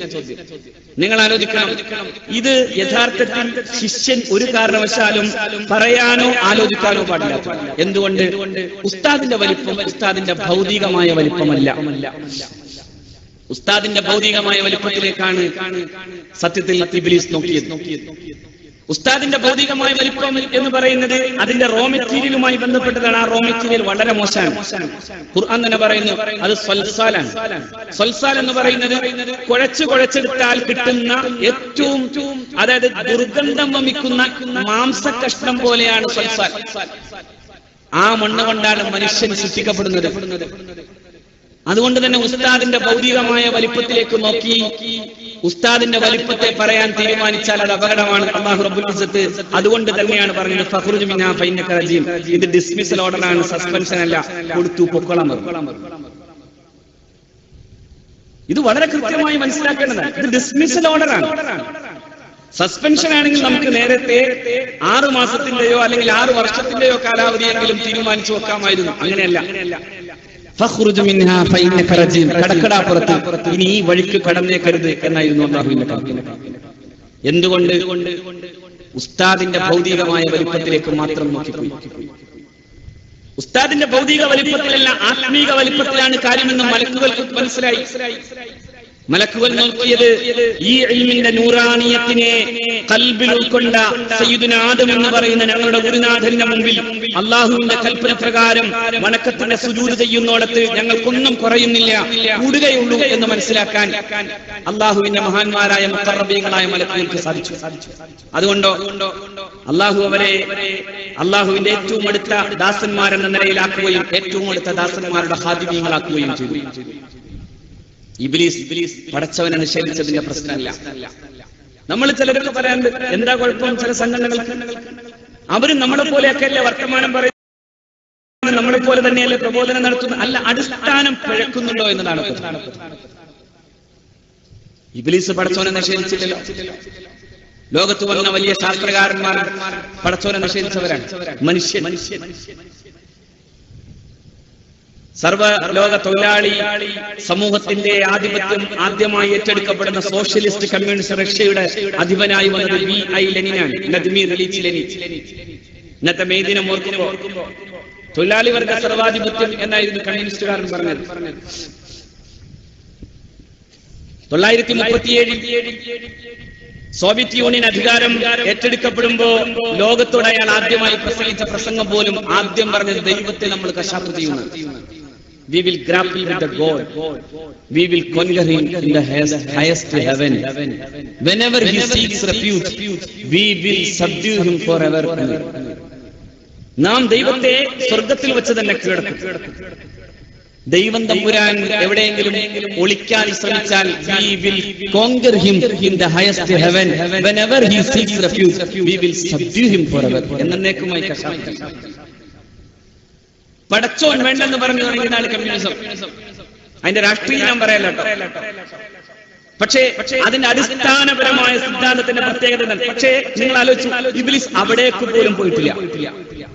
ഇബ്ലീസ് നിഷേധിച്ചില്ല. നിഷേധിച്ചവനെ പ്രോത്സാഹിപ്പിച്ചാലും നിഷേധിക്കാനുള്ള ധൈര്യം ഇബ്ലീസിനില്ലായിരുന്നു. അതുകൊണ്ട് ഇബ്ലീസ് പറഞ്ഞു, ഇന്നി അഖാഫുല്ലാഹ്, എനിക്ക് പടച്ചോനെ പേടിയാണ്. പക്ഷെ അത്ര ഒരു അനാദരം എന്ന് പറയുന്ന ഒരു അബദ്ധം ചെയ്തപ്പോഴേക്കും പടച്ച തമ്പുരാൻ അവനെ കാണിച്ചു കൊടുത്ത ഏറ്റവും വലിയ പ്രധാനപ്പെട്ട ഒരു ശിക്ഷയായിരുന്നു ഫഖ്റുജ് മിൻഹാ ഫഇന്നക റജീം, കടക്കണം പുറത്ത്. ഞാൻ ചോദിക്കട്ടെ, ഗുരു ഒരു കാര്യത്തിൽ തീരുമാനമെടുത്താൽ ആ തീരുമാനത്തിനപ്പുറം ശിഷ്യൻ ഉണ്ടായാൽ പോലും ഗുരുനാഥനെ ആദരിക്കുക എന്ന് പറയുന്നിടത്ത് മാറാൻ പാടുണ്ടോ? അത് പ്രധാനല്ലേ? ഗുരുക്കന്മാർ എന്നതല്ലേ പ്രധാനം? ഇൽമല്ലല്ലോ പ്രധാനം. ഇൽമ് അതിന്റെ അടിസ്ഥാനപരമായ അർത്ഥത്തിലും പ്രകാശിതവുമായി നിലനിൽക്കണമെങ്കിൽ ഈ ആദരം വേണം. നിങ്ങൾ കേൾക്കൂ, സയ്യിദുനാ മൂസ നബി അലൈഹി സ്വലാത്തു വസ്സലാമിന്റെ കാലത്ത് മൂസ നബിയുടെ ശിഷ്യനായി ഇതുപോലെ ഒരാളുണ്ടായിരുന്നു.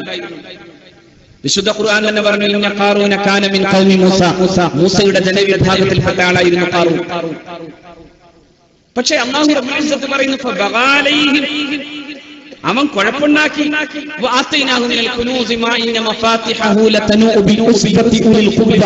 വളരെ ശക്തരായ ഒരു പറ്റും ആളുകൾക്ക് വഹിക്കാൻ പോലും ഭാരമുണ്ടാകുന്ന വിധത്തിൽ അവന്റെ ഭണ്ഡാകാരങ്ങളുടെ താക്കോലുകൾ ആകും വിധം അവന് നിക്ഷേപങ്ങൾ നാം നൽകി എന്ന് അല്ലാഹു റബ്ബുൽ ഇസ്സത്ത്. എപ്പോഴാണ് നൽകിയത്? മൂസയുടെ കയ്യിൽ നിന്ന് തൗറാത്ത് പഠിച്ചതിന് ശേഷം മൂസയുടെ നേതൃത്വത്തെ അലൈഹിസ്സലാം എതിർത്തപ്പോ ആ ജനതയിൽ അവൻ അതിക്രമം കാണിച്ചു. ആ അതിക്രമാനന്തരം പടച്ച തമ്പുരാൻ അവൻ ചെയ്തു കൊടുക്കുന്നത് സമ്പത്ത് കൊടുക്കാൻ.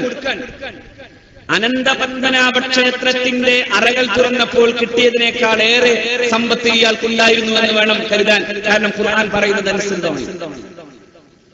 അനന്തപത്മനാഭക്ഷേത്രത്തിന്റെ അറ തുറക്കുമ്പോ A അറ, B അറ, C അറയൊക്കെ തുറന്നപ്പോൾ കിട്ടിയത് 1,00,000 കോടി രൂപയാണ്. അല്ല, വാഹനങ്ങളാണ്. അത്രയും വാല്യൂ ഉള്ളത് എന്ന് പറഞ്ഞാൽ കേരളത്തെ മുഴുവനും സമ്പന്നമാക്കാൻ മാത്രം കഴിയുന്ന അത്ര സമ്പത്താണ് അനന്തപത്മനാഭ ക്ഷേത്രത്തിൽ നിന്ന് ലഭ്യമായത് എന്നാണ് കണക്ക്.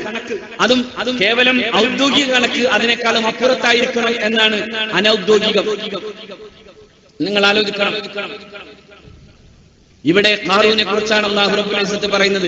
ആ ജനതയിൽ ഖാറൂനെ നിരന്തരമായി ഉപദേശിക്കാൻ വേണ്ടി മാത്രമായി മുഅ്മിനീങ്ങൾ ഉണ്ടായി. ലാ തബ്ഗിൽ അർളി ഫസാദ, ഭൂമിയിൽ നീ കുഴപ്പമുണ്ടാക്കരുത്. അല്ലാഹു ഫസാദിനെ ഇഷ്ടപ്പെടുന്നില്ല. അപ്പോഴൊക്കെ അയാൾ പറഞ്ഞൊരു കാര്യം എന്താ? ഇതൊക്കെ നിങ്ങൾക്ക് പറയാൻ എന്റെ അധികാരം, എന്റെ ഇൽമാണ് എന്റെ സമ്പത്തിന് നിദാനം.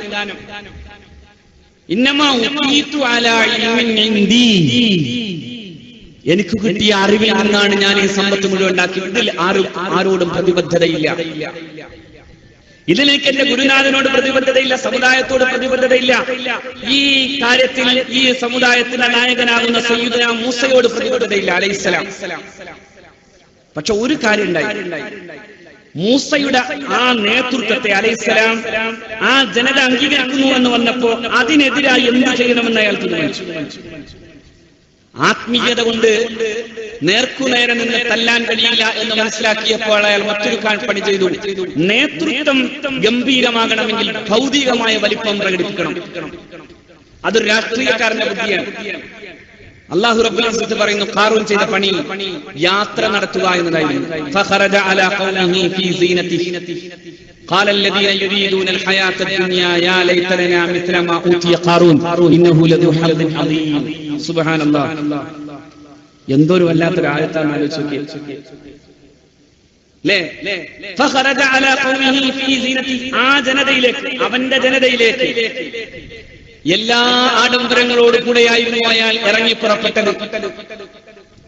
അവിടെ തഫ്സീറുകളിൽ കാണാം, അന്ന് കിട്ടാവുന്ന ഏറ്റവും മുന്തിയ വാഹനപ്പുറത്തു കയറിയിട്ടാണ് ഖാറൂൻ ആ യാത്ര തുടങ്ങിയത്.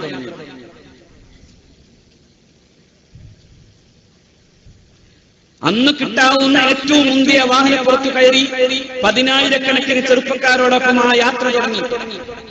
അപ്പോ അതുവരെ മൂസയുടെ ആത്മീക ത്തിലേക്ക് മാത്രം കണ്ണു വായിച്ചിരുന്നവരിൽ ചിലരോ, അല്ലെങ്കിൽ ഈ ഗ്രൂപ്പിസത്തിന് ഇടയിൽ ഇടക്ക് നിന്നവരോ ആയ ചില ആളുകൾ, സമ്പത്ത് കണ്ടപ്പോ അതിൽ കണ്ണു മയങ്ങിപ്പോയിട്ടുള്ള ചിലരും, അവരൊക്കെ പറയാൻ തുടങ്ങി,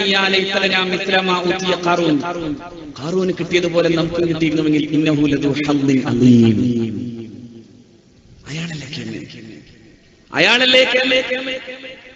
അയാളല്ലേ പക്ഷെ അത് സമ്മതിച്ചു കൊടുക്കാൻ ആ കാലഘട്ടത്തിലെ ഉലമാ തയ്യാറായില്ല. ഉലമാക്കളിലെ മുതിർന്നവരും ഉലമാക്കളിലെ താഴെയുള്ളവരും ഇനി പണ്ഡിത വിദ്യാർത്ഥി നേതൃത്വവും ആ കാലഘട്ടത്തിൽ അതിന് തയ്യാറായില്ല. അതുകൊണ്ട് എന്തു ചെയ്തു? ഖാലല്ലദീന ഊത്തുൽ ഇൽമ, ജ്ഞാനലഭ്യരായ പണ്ഡിതന്മാർ പറഞ്ഞു, വൈലക്കും, ഇത് നാശമാണ്, സബാബുല്ലാഹി ഖൈറുൽ ലിമൻ ആമന വഅമില സ്വാലിഹാ, അല്ലാഹു തരാനിരിക്കുന്ന പ്രതിഫലമാണ് വലുത്. നിങ്ങൾക്ക് പടച്ചവൻ തരും. നിങ്ങൾക്ക് തരാനിരിക്കുന്ന പ്രതിഫലത്തിന് മൂസ നബി അലൈഹി സ്വലാത്തു വസ്സലാമിന്റെ നേതൃത്വത്തെ അംഗീകരിച്ചാൽ ഒരു പക്ഷേ നിങ്ങൾക്ക് ഭൗതികമായി ഒന്നും നേടാൻ സാധിച്ചില്ലെങ്കിലും ആത്മീകമായി നിങ്ങൾക്ക് വലിപ്പമുണ്ടാക്കാനാകും. വൈലക്കും, നാശമാണ് നിങ്ങളുടെ ചിന്ത. സവാബുല്ലാഹി ഖൈറുൽ ലിമൻ ആമന വഅമില സ്വാലിഹാ, സവാബുല്ലാഹി ഖൈറുൽ ലിമൻ ആമന വഅമില സ്വാലിഹാ, അല്ലാഹു തരാനിരിക്കുന്ന പ്രതിഫലമാണ് വിശ്വസിക്കുകയും അമല് ചെയ്യുകയും ചെയ്യുന്ന ആളുകൾക്ക്. അവർക്ക് ഖൈർ അത് തന്നെയാണ്, ഇത് നാശമാണ് എന്ന് മുഅ്മിനീങ്ങളായ ഉലമാക്കൾ പറഞ്ഞു. കാര്യങ്ങൾ അങ്ങനെ പോകവേ അയാളുണ്ടാക്കിയ വലിയ അർത്ഥത്തിലുള്ള ഒരു ടൗൺഷിപ്പ് അങ്ങനെ തന്നെ തകർന്നു താഴോട്ട് ചാടി. ഫഖസഫ്നാ ബിഹി വബിദാരിഹിൽ അർള, അത് ഭൂമിയിലേക്ക് ആഴ്ന്നു. അത് ഏത് സിറ്റിയാണെന്ന് എനിക്കറിയില്ല, അങ്ങനെ ഒരു സിറ്റി അവിടെയും ഉണ്ടായിരുന്നു. ആ സിറ്റി താഴോട്ട് ചാടിയപ്പോ അവിടെ കൂടി തൽക്കാലം അങ്ങോട്ട് കയറി പറ്റാമെന്ന് തീരുമാനിച്ചവർ കൂടി പറയാൻ തുടങ്ങി, ലൗലാൻ മന്നല്ലാഹു അലൈനാ ലഖസഫ ബിനാ, പടച്ചോൻ കാത്തു ഇല്ലെങ്കിൽ നമ്മൾ മുങ്ങിയനെ. ഇത് എക്സ്പയറി ഡേറ്റ് കഴിഞ്ഞ ഒരായത്തല്ല. ഈ സംഭവം എക്സ്പയറി ഡേറ്റ് കഴിഞ്ഞിട്ടില്ല. History repeats itself. ചരിത്രം വീണ്ടും വീണ്ടും ആവർത്തിക്കും. സമൂഹത്തിൽ മുഅ്മിനീങ്ങളായ നമ്മുടെ മുൻഗാമികളായ ആളുകളെ, ആദരണീയരായ ആളുകളെ അനാദരിച്ചവർക്ക് സംഭവിച്ചിട്ടുള്ളതിന്റെ ഒരു എപ്പിസോഡാണ് പടച്ചതമ്പുരാൻ നമുക്ക് പഠിപ്പിച്ചത്. ആ എപ്പിസോഡിൽ അല്ലാഹു റബ്ബുൽ ഇസ്സത്ത് കാര്യങ്ങൾ പഠിപ്പിച്ചു തരും. ഖാറൂൻ ഉണ്ടാക്കിയ ഗംഭീരമായ ഒരു വലിയ, അവന്റെ വീട് എന്ന് പറയാവുന്ന അത്രയും വലിയ ഗംഭീരമായ ശക്തി മുഴുവനും തകർന്നടിഞ്ഞു താഴെ ചാടി.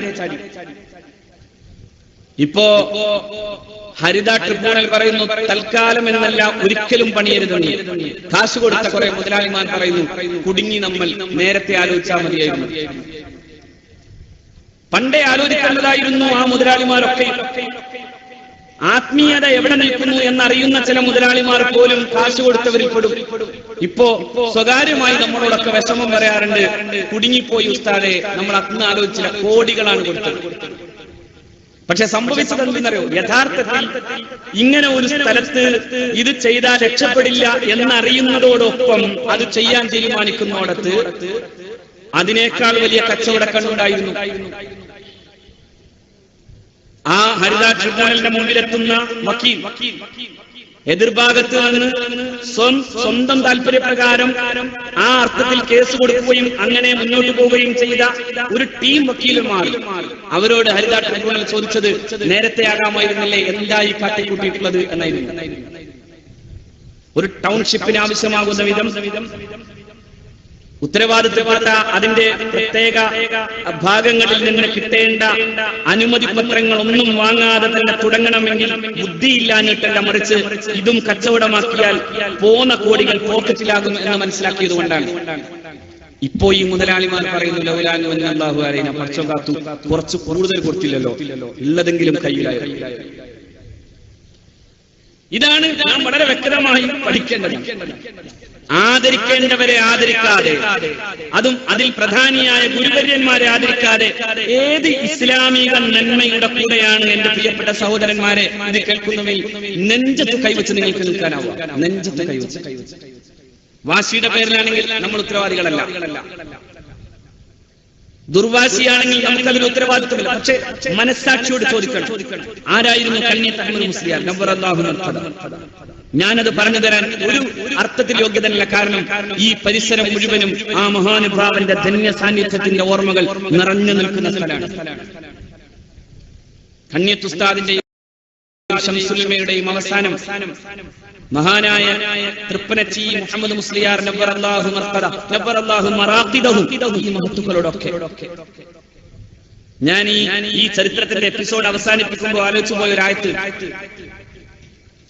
തൃപ്പനച്ചി ഉസ്താദിനെ കാണണമെന്ന് മോഹം കൊണ്ട് ഒരിക്കൽ വന്നു. പക്ഷേ അന്ന് അങ്ങനെ തരപ്പെടാതെ പോയതിന്റെ വേദനയും വ്യസനവും ഉള്ളിലിരിക്കെ ഒരിക്കൽ വന്നപ്പോ, കുറെ കഴിഞ്ഞതിന് ശേഷമാണ് വരുന്നത്. അപ്പോ മഹാനായ ഉസ്താദിനൊന്ന് കണ്ട് കൈപിടിച്ച് അത് തൃപ്തികരമായ സ്വഭാവത്തിൽ എത്തിക്കണമെന്നൊരു ഒരു വലിയ പേടിയും അങ്ങനെ ഒരു ആഗ്രഹവും ഉണ്ടായിരുന്നു. പോരുന്ന വഴിയിൽ മഹാന്മാരായ നമ്മുടെ മശായിഖുമാർ, പ്രത്യേകിച്ചും ശൈഖുനൊക്കെ പേരിൽ ഫാത്തിഹ ഓതി ദുആ ചെയ്ത് ഇറങ്ങി. ഞാൻ കാറ് നിർത്തുന്നിടത്ത് മഹാനായ ഉസ്താദ് നേരെ ഒരു കടയിലേക്ക് കയറി ചെന്നു. എവിടെ പഠിച്ചു എന്ന് ചോദിച്ചു. ജാമിയ നൂരിയയിലാണെന്ന് പറഞ്ഞു. എന്തിനാ വന്ന് വെച്ചു. അപ്പൊ ഞാൻ ഖുർആൻ ക്ലാസ് എടുക്കണം എന്നൊക്കെ ആലോചിച്ച് വന്നതാണ്. ഖുർആൻ ക്ലാസ് എടുക്കാനാണെന്ന് പറയാൻ പേടി തോന്നി. അവസാനം പോരാൻ നേരത്ത് ദുആ ചെയ്യണം, ആഖിബത്ത് നന്നാവാൻ ദുആ ചെയ്യണം എന്ന് പറഞ്ഞു.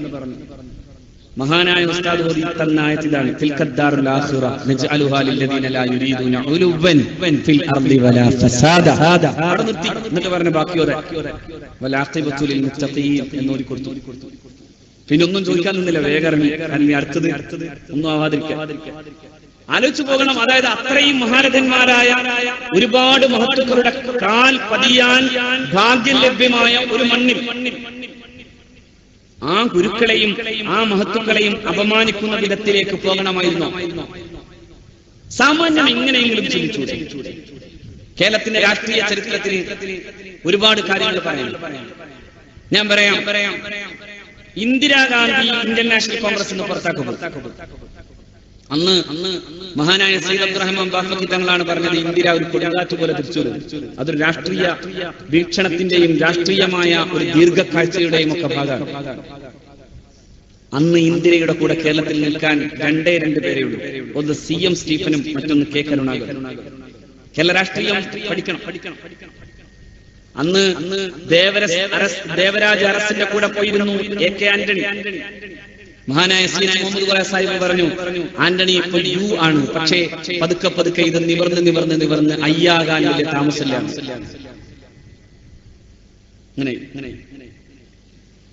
അന്ന് ഇന്ദിരയുടെ ഒപ്പം നിൽക്കാൻ കഴിഞ്ഞ കേരളത്തിലെ രണ്ട് പ്രഗത്ഭർ. പക്ഷെ അവസാനം കേവലം 8 MLA-മാരെ കൊണ്ട് നിയമസഭയിലെത്തി K കരുണാകരൻ. പിന്നീട് കേരളത്തിന്റെ മുഖ്യമന്ത്രി പദത്തിലിരുന്നു എന്ന് മാത്രമല്ല, ഇന്ത്യ മഹാരാജ്യത്ത് പ്രധാനമന്ത്രിയെ തീരുമാനിക്കാൻ കഴിയുന്ന കിങ് മേക്കർ പദവി കരുണാകരൻ. പക്ഷെ കരുണാകരൻ ഒരു സമയത്ത് അദ്ദേഹത്തിന്റെ മകന്റെ തിരിപ്പോ മറ്റോ ആയി അവസാനം കോൺഗ്രസിന് പുറത്തു. കരുണാകരൻ പറഞ്ഞില്ലല്ലോ കുറ്റലോ, അയാൾക്ക് പറയാമായിരുന്നു, ഒരു വൃത്തക്കേടുമില്ല. കാരണം പുറത്താക്കിയവരൊക്കെയും കരുണാകരന്റെ വീട്ടിന്റെ പടിക്കലിരുന്ന് പണ്ട് നിക്കറിട്ട് കളിച്ചവർ മാത്രമേ. ആരെയും നേതാക്കന്മാരെ ഞാൻ പറയണില്ല. കരുണാകരൻ ഒരു വൃത്തക്കേടും കിട്ടാൻ സാധ്യതയില്ല. പക്ഷേ കരുണാകരൻ ഇന്ത്യൻ നാഷണൽ കോൺഗ്രസിന്റെ പ്രസിഡന്റ് ഞാനാണെന്നും എന്റെ മോൻ ജനറൽ സെക്രട്ടറി ആണെന്നും പറഞ്ഞില്ല. അതൊരു രാഷ്ട്രീയ മര്യാദയല്ല. ഗൗരിയമ്മ 57 മുതൽ, അതായത് EM ശങ്കരൻ നമ്പൂതിരിപ്പാടിന്റെ ഗവൺമെന്റ് അധികാരത്തിൽ വന്ന അന്നു മുതൽ അവസാനത്തെ EK നയനാർ ഗവൺമെന്റിന്റെ കാലം വരെയും മാർക്സിസ്റ്റ് ഗവൺമെന്റ് അധികാരത്തിൽ വരുമ്പോഴൊക്കെ അതിൽ ഏറ്റവും പ്രധാനപ്പെട്ട ഒരു മന്ത്രി കെ.ആർ. ഗൗരിയാണ്. അവസാനം നയനാരുടെ മന്ത്രിസഭ അധികാരത്തിൽ വരുന്നതിന്റെ തലേ ദിവസം കേരളം മുഴുക്കെ കേട്ടതാണ്. നിങ്ങൾ കേട്ടോ എന്ന് എനിക്കറിയില്ല. ഇവിടെ എല്ലാം CPM-കാരും നടന്നു പറഞ്ഞതാണ്, കേരം തിങ്ങും കേരള നാട്ടിൽ കെ.ആർ. ഗൗരി സിന്ദാബാദ്. മുഖ്യമന്ത്രി ആകുമെന്നാണ് എന്റെ അർത്ഥം. പക്ഷെ അങ്ങനെയായില്ല. അവസാനം കെ.ആർ. ഗൗരി പുറത്തുപോയി. കെ.ആർ. ഗൗരി പറഞ്ഞില്ല, ഞാൻ CPM-ന്റെ ജനറൽ സെക്രട്ടറിയാണ്. അതൊരു രാഷ്ട്രീയ മര്യാദ.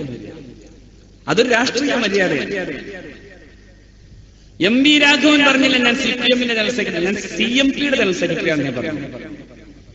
നിങ്ങൾ ആലോചിച്ച് നോക്കൂ, രാഷ്ട്രീയക്കാരന് പോലും മാന്യത കാട്ടാൻ സാധിച്ചപ്പോൾ മഹാനായ കണ്ണിയത്ത് ഉസ്താദിന്റെ വഫാത്തിന് ശേഷമാണ് ഉള്ളാൽ തങ്ങൾ പ്രസിഡന്റായത് എന്ന് പറയുന്ന നുണ, ശൈഖുനാ ശംസുൽ ഉലമക്ക് ശേഷം ഇപ്പോഴിരിക്കുന്ന മൗലവിയാണ് ജനറൽ സെക്രട്ടറി ആയത് എന്ന് പറയുന്ന നുണ, ഈ നുണ രാഷ്ട്രീയക്കാരന് പോലും പേടി തോന്നുന്ന തരത്തിലുള്ള നുണയാകുമ്പോ ചിന്തിക്കേണ്ടത്, സത്യസന്ധമായി എന്തെങ്കിലും പറയാൻ തീരുമാനിച്ചാൽ, അങ്ങനെ സംഘടനയിൽ ഒരു പ്രശ്നമുണ്ടായതിന്റെ പേരിൽ പുറത്താക്കപ്പെട്ടാൽ തന്നെ ആ സംഘടനയുടെ പേര് പറയാതെ മറ്റേതെങ്കിലും സംഘടന മാന്യമായി പറയുകയെങ്കിലും ചെയ്യാനുള്ള ഗുരുത്വമെങ്കിലും നിങ്ങൾക്കുണ്ടാകേണ്ടിയിരുന്നു. സത്യസന്ധമായി ഒന്ന് നെഞ്ചത്ത് കൈവച്ചാലോചിച്ചാൽ മനസ്സിലാവും. കാരണം ആരാ പുറത്താക്കിയത്? കണ്ണിയത്ത് ഉസ്താദ്. ആരാ പുറത്താക്കിയത്? ശൈഖുനാ ശംസുൽ ഉലമ. ആരാ കഴിഞ്ഞ 2-3 ദിവസം മുമ്പ് കാന്തപുരത്ത് ചെന്നിട്ട് കാന്തപുരത്തെ കാരണവന്മാരോട് ചോദിച്ചു, അല്ല കെ ഉസ്താദിന്റെ ശിഷ്യനായിരുന്നില്ലേ അതെ, 3 കൊല്ലം കാന്തപുരത്ത് തന്നെ കെ അബൂബക്കർ ഹസ്രത്ത് എന്ന സമസ്തയുടെ പ്രസിഡന്റായി വഫാത്തായ മഹാനായ കെ അബൂബക്കർ ഹസ്രത്തിന്റെ ശിഷ്യനായി ജീവിച്ചതാണ് കെയുടെ ഉസ്താദ് ശംസുൽ ഉലമയുടെ ഉസ്താദ് കണ്ണിയത്ത് ഉസ്താദ്. ഈ ഗുരുപരമ്പരയെ തള്ളിക്കളയാൻ അവരെ നാണം കെടുത്താൻ പോട്ടെ, ഏതെങ്കിലും ഒരു അഭിപ്രായ വ്യത്യാസത്തിന്റെ പേരിൽ പുറത്താക്കപ്പെട്ടാൽ തൽക്കാലം മാറി നിന്ന് മര്യാദ കാണിക്കേണ്ടതിനെങ്കിലും പകരം ഒരു വക്കീലിന്റെ അടുക്കൽ പോയി ആ വക്കീലിനെ കൊണ്ട് ഈ മഹത്തുക്കളെ മുഴുവനും അപമാനിക്കുന്ന വിധം അവരുടെ അതേ പ്രസ്ഥാനത്തിന്റെ എന്ന് ബോധ്യപ്പെടുത്തുന്ന വിധത്തിൽ ഒരു വ്യാജ ലിസ്റ്റ് ഉണ്ടാക്കി ആ വ്യാജ ലിസ്റ്റിലെ പ്രസിഡന്റ് ജനറൽ സെക്രട്ടറിയുമാക്കി. ഇന്ന് ചരിത്രം പറയുമ്പോ നിങ്ങളുടെ കുട്ടികളെ എന്താ പഠിപ്പിക്കുന്നത്? കണ്ണിയത്ത് ഉസ്താദ് വഫാത്തായപ്പോ ഉള്ളാൽ തങ്ങൾ അങ്ങ് പ്രസിഡന്റായി. നുണ പറയാൻ പടച്ചവനെ പേടിക്കണമെന്നൊരു ബോധം. അഷ്റഫുൽ ഖൽഖ് സല്ലല്ലാഹു അലൈഹി വസല്ലം അല്ല, ഹബീബ് പറഞ്ഞു സല്ലല്ലാഹു അലൈഹി വസല്ലം, ചില ആളുകൾ നുണ പറഞ്ഞാൽ ആഫാഖുകളിലെത്തും എന്നാണ്, ചക്രവാളങ്ങളിൽ. ഇത് ചക്രവാളവും വിട്ടുപോകും അമ്മാതിരി നുണ പറഞ്ഞിട്ട്. ഈ ദീനിനെ ഫസാദാക്കാൻ വേണ്ടി ശ്രമിക്കുന്ന തരത്തിൽ ചിന്തിക്കുമ്പോ സത്യസന്ധമായി ഒരു മനസ്സിൽ കൈവച്ചിട്ട് നെഞ്ചത്ത് കൈവച്ചാലോചിച്ചു. കണ്ണിയത്ത് ഉസ്താദ്, ശംസുൽ ഉലമ, കെ അബൂബക്കർ ഹസ്രത്ത്, ഇങ്ങനെ തുടങ്ങിയ മഹാന്മാരായ ഈ പണ്ഡിത മഹത്തുക്കൾ ഒരു തീരുമാനമെടുക്കുമ്പോൾ ആ തീരുമാനത്തെ സാമാന്യമായി അംഗീകരിച്ചുകൊണ്ട് മാറി നിൽക്കുകയെങ്കിലും ചെയ്യേണ്ടതിന് പകരം, ഇല്ലെങ്കിൽ ആ തീരുമാനം കൃത്യമായി അംഗീകരിക്കാൻ അവരുടെ നിർദ്ദേശങ്ങളെ പൂർണ്ണമായി പാലിച്ചുകൊണ്ട് ഒരിക്കലും അച്ചടക്ക ലംഘനം കാണിക്കാതെ തിരിച്ചു വരേണ്ടതിന് പകരം ഈ ഗുരുപരമ്പരയെ മുഴുവനും ആത്മീകമായി ചിന്തിക്കുന്ന തരത്തിലുള്ള നടത്തിയിരിക്കുന്നോട് ഇസ്ലാമിക അടിസ്ഥാനത്തിന്റെ പിൻബലമാണ് നിങ്ങൾക്കുള്ളത്. പറഞ്ഞോ വേറെ ഏതെങ്കിലും സംഘടന എന്ന് പറഞ്ഞോ, നമുക്കെന്താ കുഴപ്പം? ഇന്ത്യയിൽ എല്ലാ സംഘടനകൾക്കും പ്രവർത്തിക്കാനുള്ള സ്വാതന്ത്ര്യമുള്ള കൂട്ടത്തിൽ അങ്ങനെ ഒരു സംഘടന എന്ന് പറയാം. അതല്ലാതെ പറയുന്നു എന്ന് വന്നാൽ ഒരു പക്ഷേ നിങ്ങൾക്ക് തോന്നാം അങ്ങനെയെങ്കിൽ കോടതിയിൽ ചെന്നിട്ട് കോടതി തന്നെ പറഞ്ഞതുപോലെ തന്നെയാണ്.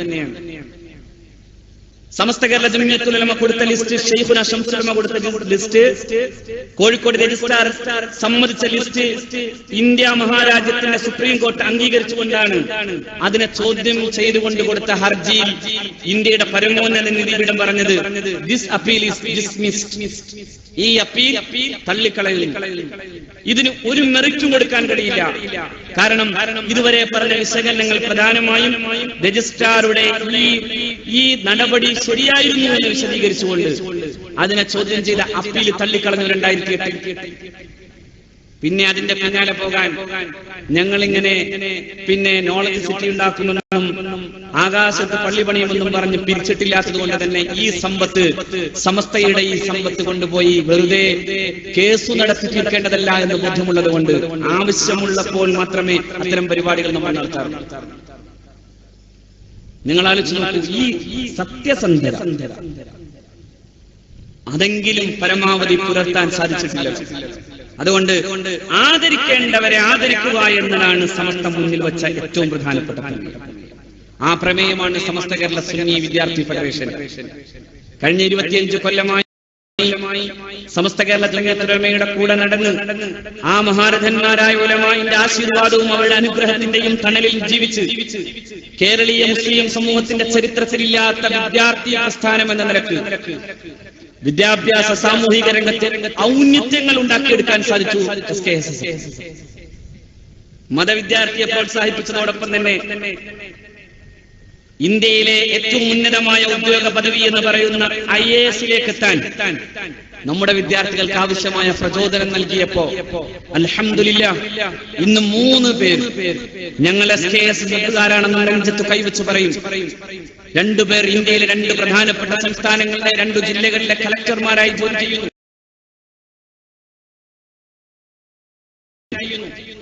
മുഹമ്മദ് അലി ശിഹാബ് കൂടി IAS-കാരനാകുമ്പോൾ കേരളത്തിലെ മുസ്ലിം വിദ്യാർത്ഥി പ്രസ്ഥാനങ്ങളുടെ ചരിത്രത്തിൽ ഇങ്ങനൊരു സംഭവമില്ല. അതുണ്ടാക്കി കൊടുക്കാൻ സാധിച്ചു എന്ന് മാത്രമല്ല, പിന്നെ വന്ന പല IAS വിദ്യാർത്ഥികളെയും അങ്ങനെ സെലക്ഷൻ ലഭ്യമായ വിദ്യാർത്ഥികളെ ക്യാമ്പസ് വിദ്യാർത്ഥികൾ ചെന്ന് അവർക്ക് ഇന്റർവ്യൂ കൊടുത്തപ്പോൾ അവർ പറഞ്ഞ മറുപടി, ഞങ്ങൾക്ക് പ്രചോദനമായത് മുഹമ്മദ് അലി ശിഹാബും അതുപോലെ തന്നെ അബൂബക്കർ സിദ്ദീഖും ജഅഫറുമാണ്. ആരാ ഈ പണി ചെയ്തത്? സമസ്ത കേരള സുന്നി വിദ്യാർത്ഥി ഫെഡറേഷൻ. ഇന്ന് അൽഹംദുലില്ലാഹ് 300 പേർ SKSSF-ന്റെ തണലിൽ ഉയർന്ന വിദ്യാഭ്യാസം പഠിക്കാൻ പോട്ടെ അവസാനം IAS കിട്ടാവുന്ന തരത്തിലുള്ള പ്രചോദനവുമായി ബന്ധപ്പെട്ട് പഠിച്ചുകൊണ്ടിരിക്കുന്നു.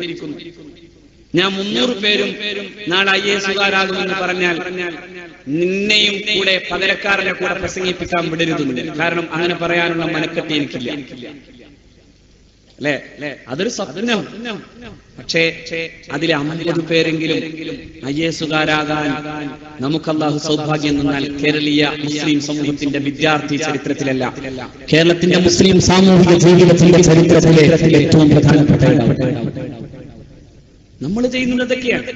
സാമൂഹിക സേവന രംഗത്ത് 25,000 പേരെ കൃത്യമായി പരിശീലിപ്പിച്ച് പഠിപ്പിച്ച് അവരെ സമുദായത്തിനല്ല പൊതുസമൂഹത്തിന് സംബന്ധിച്ചു.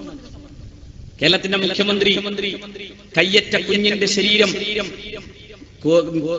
ആലപ്പുഴ മെഡിക്കൽ കോളേജിലേക്ക് എത്തുന്നതിന് മുമ്പ് തന്നെ ആ കുഞ്ഞിന്റെ കുഞ്ഞിളം പൈതലിന്റെ കൈപ്പത്തിയുമായി ഓടിച്ചെന്ന SKSF-കാരനോട് പറഞ്ഞു, നിങ്ങളാണ് ഈ കേരളത്തിലെ ഈ സമൂഹത്തിന്റെ ഏറ്റവും പ്രധാനപ്പെട്ട മാതൃക. ആ കാരുണ്യ പ്രവർത്തനത്തിന്റെ തണലിൽ നിന്നുകൊണ്ടാണ് വിഖായ എന്ന പേരിൽ നാം സന്നദ്ധ സേവാ വിഭാഗം എന്ന ഈ വലിയ അർത്ഥത്തിൽ 25,000 പേരെ കേരളത്തിലെ പൊതുസമൂഹത്തിൽ അഭിമാനത്തോടെ കേരളത്തിന്റെ മുഖ്യമന്ത്രി പറഞ്ഞു, ഈ അച്ചടക്കം, ഈ മര്യാദയും ഇതെല്ലാം ഇത് വലിയ മാതൃകയാണെന്ന് പറഞ്ഞു ആ ജനസാമാന്യത്തെ മുഴുവനും 25,000 പേരെ നിർത്തി അവരെ മുഴുവനും പ്രതിജ്ഞ ചെയ്യിപ്പിച്ചു. അതിലൊറ്റ 60 വയസ്സുള്ളത്. അത് കണ്ടപ്പോ വേഗം തട്ടിക്കൂട്ടി നോക്കി കുറെ ആളുകൾ പോട്ടിട്ട് പലതിന്റെ ഫോട്ടോ കണ്ട് നമ്മൾ അന്തം വിട്ടു. ഇതെങ്ങനെ നടക്കും? ഇയാളെ നടത്താൻ വേറെ 10 ആൾ കൂടേണ്ടി വരും.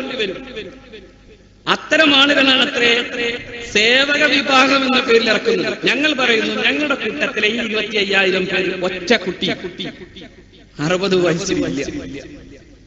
അത് കൃത്യമായി വയസ്സ് കൃത്യമായി തെളിയിക്കപ്പെടുന്ന വിധം തെരഞ്ഞെടുക്കപ്പെട്ട 25,000 പേരെയാണ്. ഓടാനും ചാടാനും രക്ഷാപ്രവർത്തനങ്ങളിൽ കൃത്യമായി ആരോഗ്യത്തോടെ ഏർപ്പെടാനും കഴിയുന്നവരെയാണ് 25,000 പേരെ നാം സമർപ്പിച്ചത്.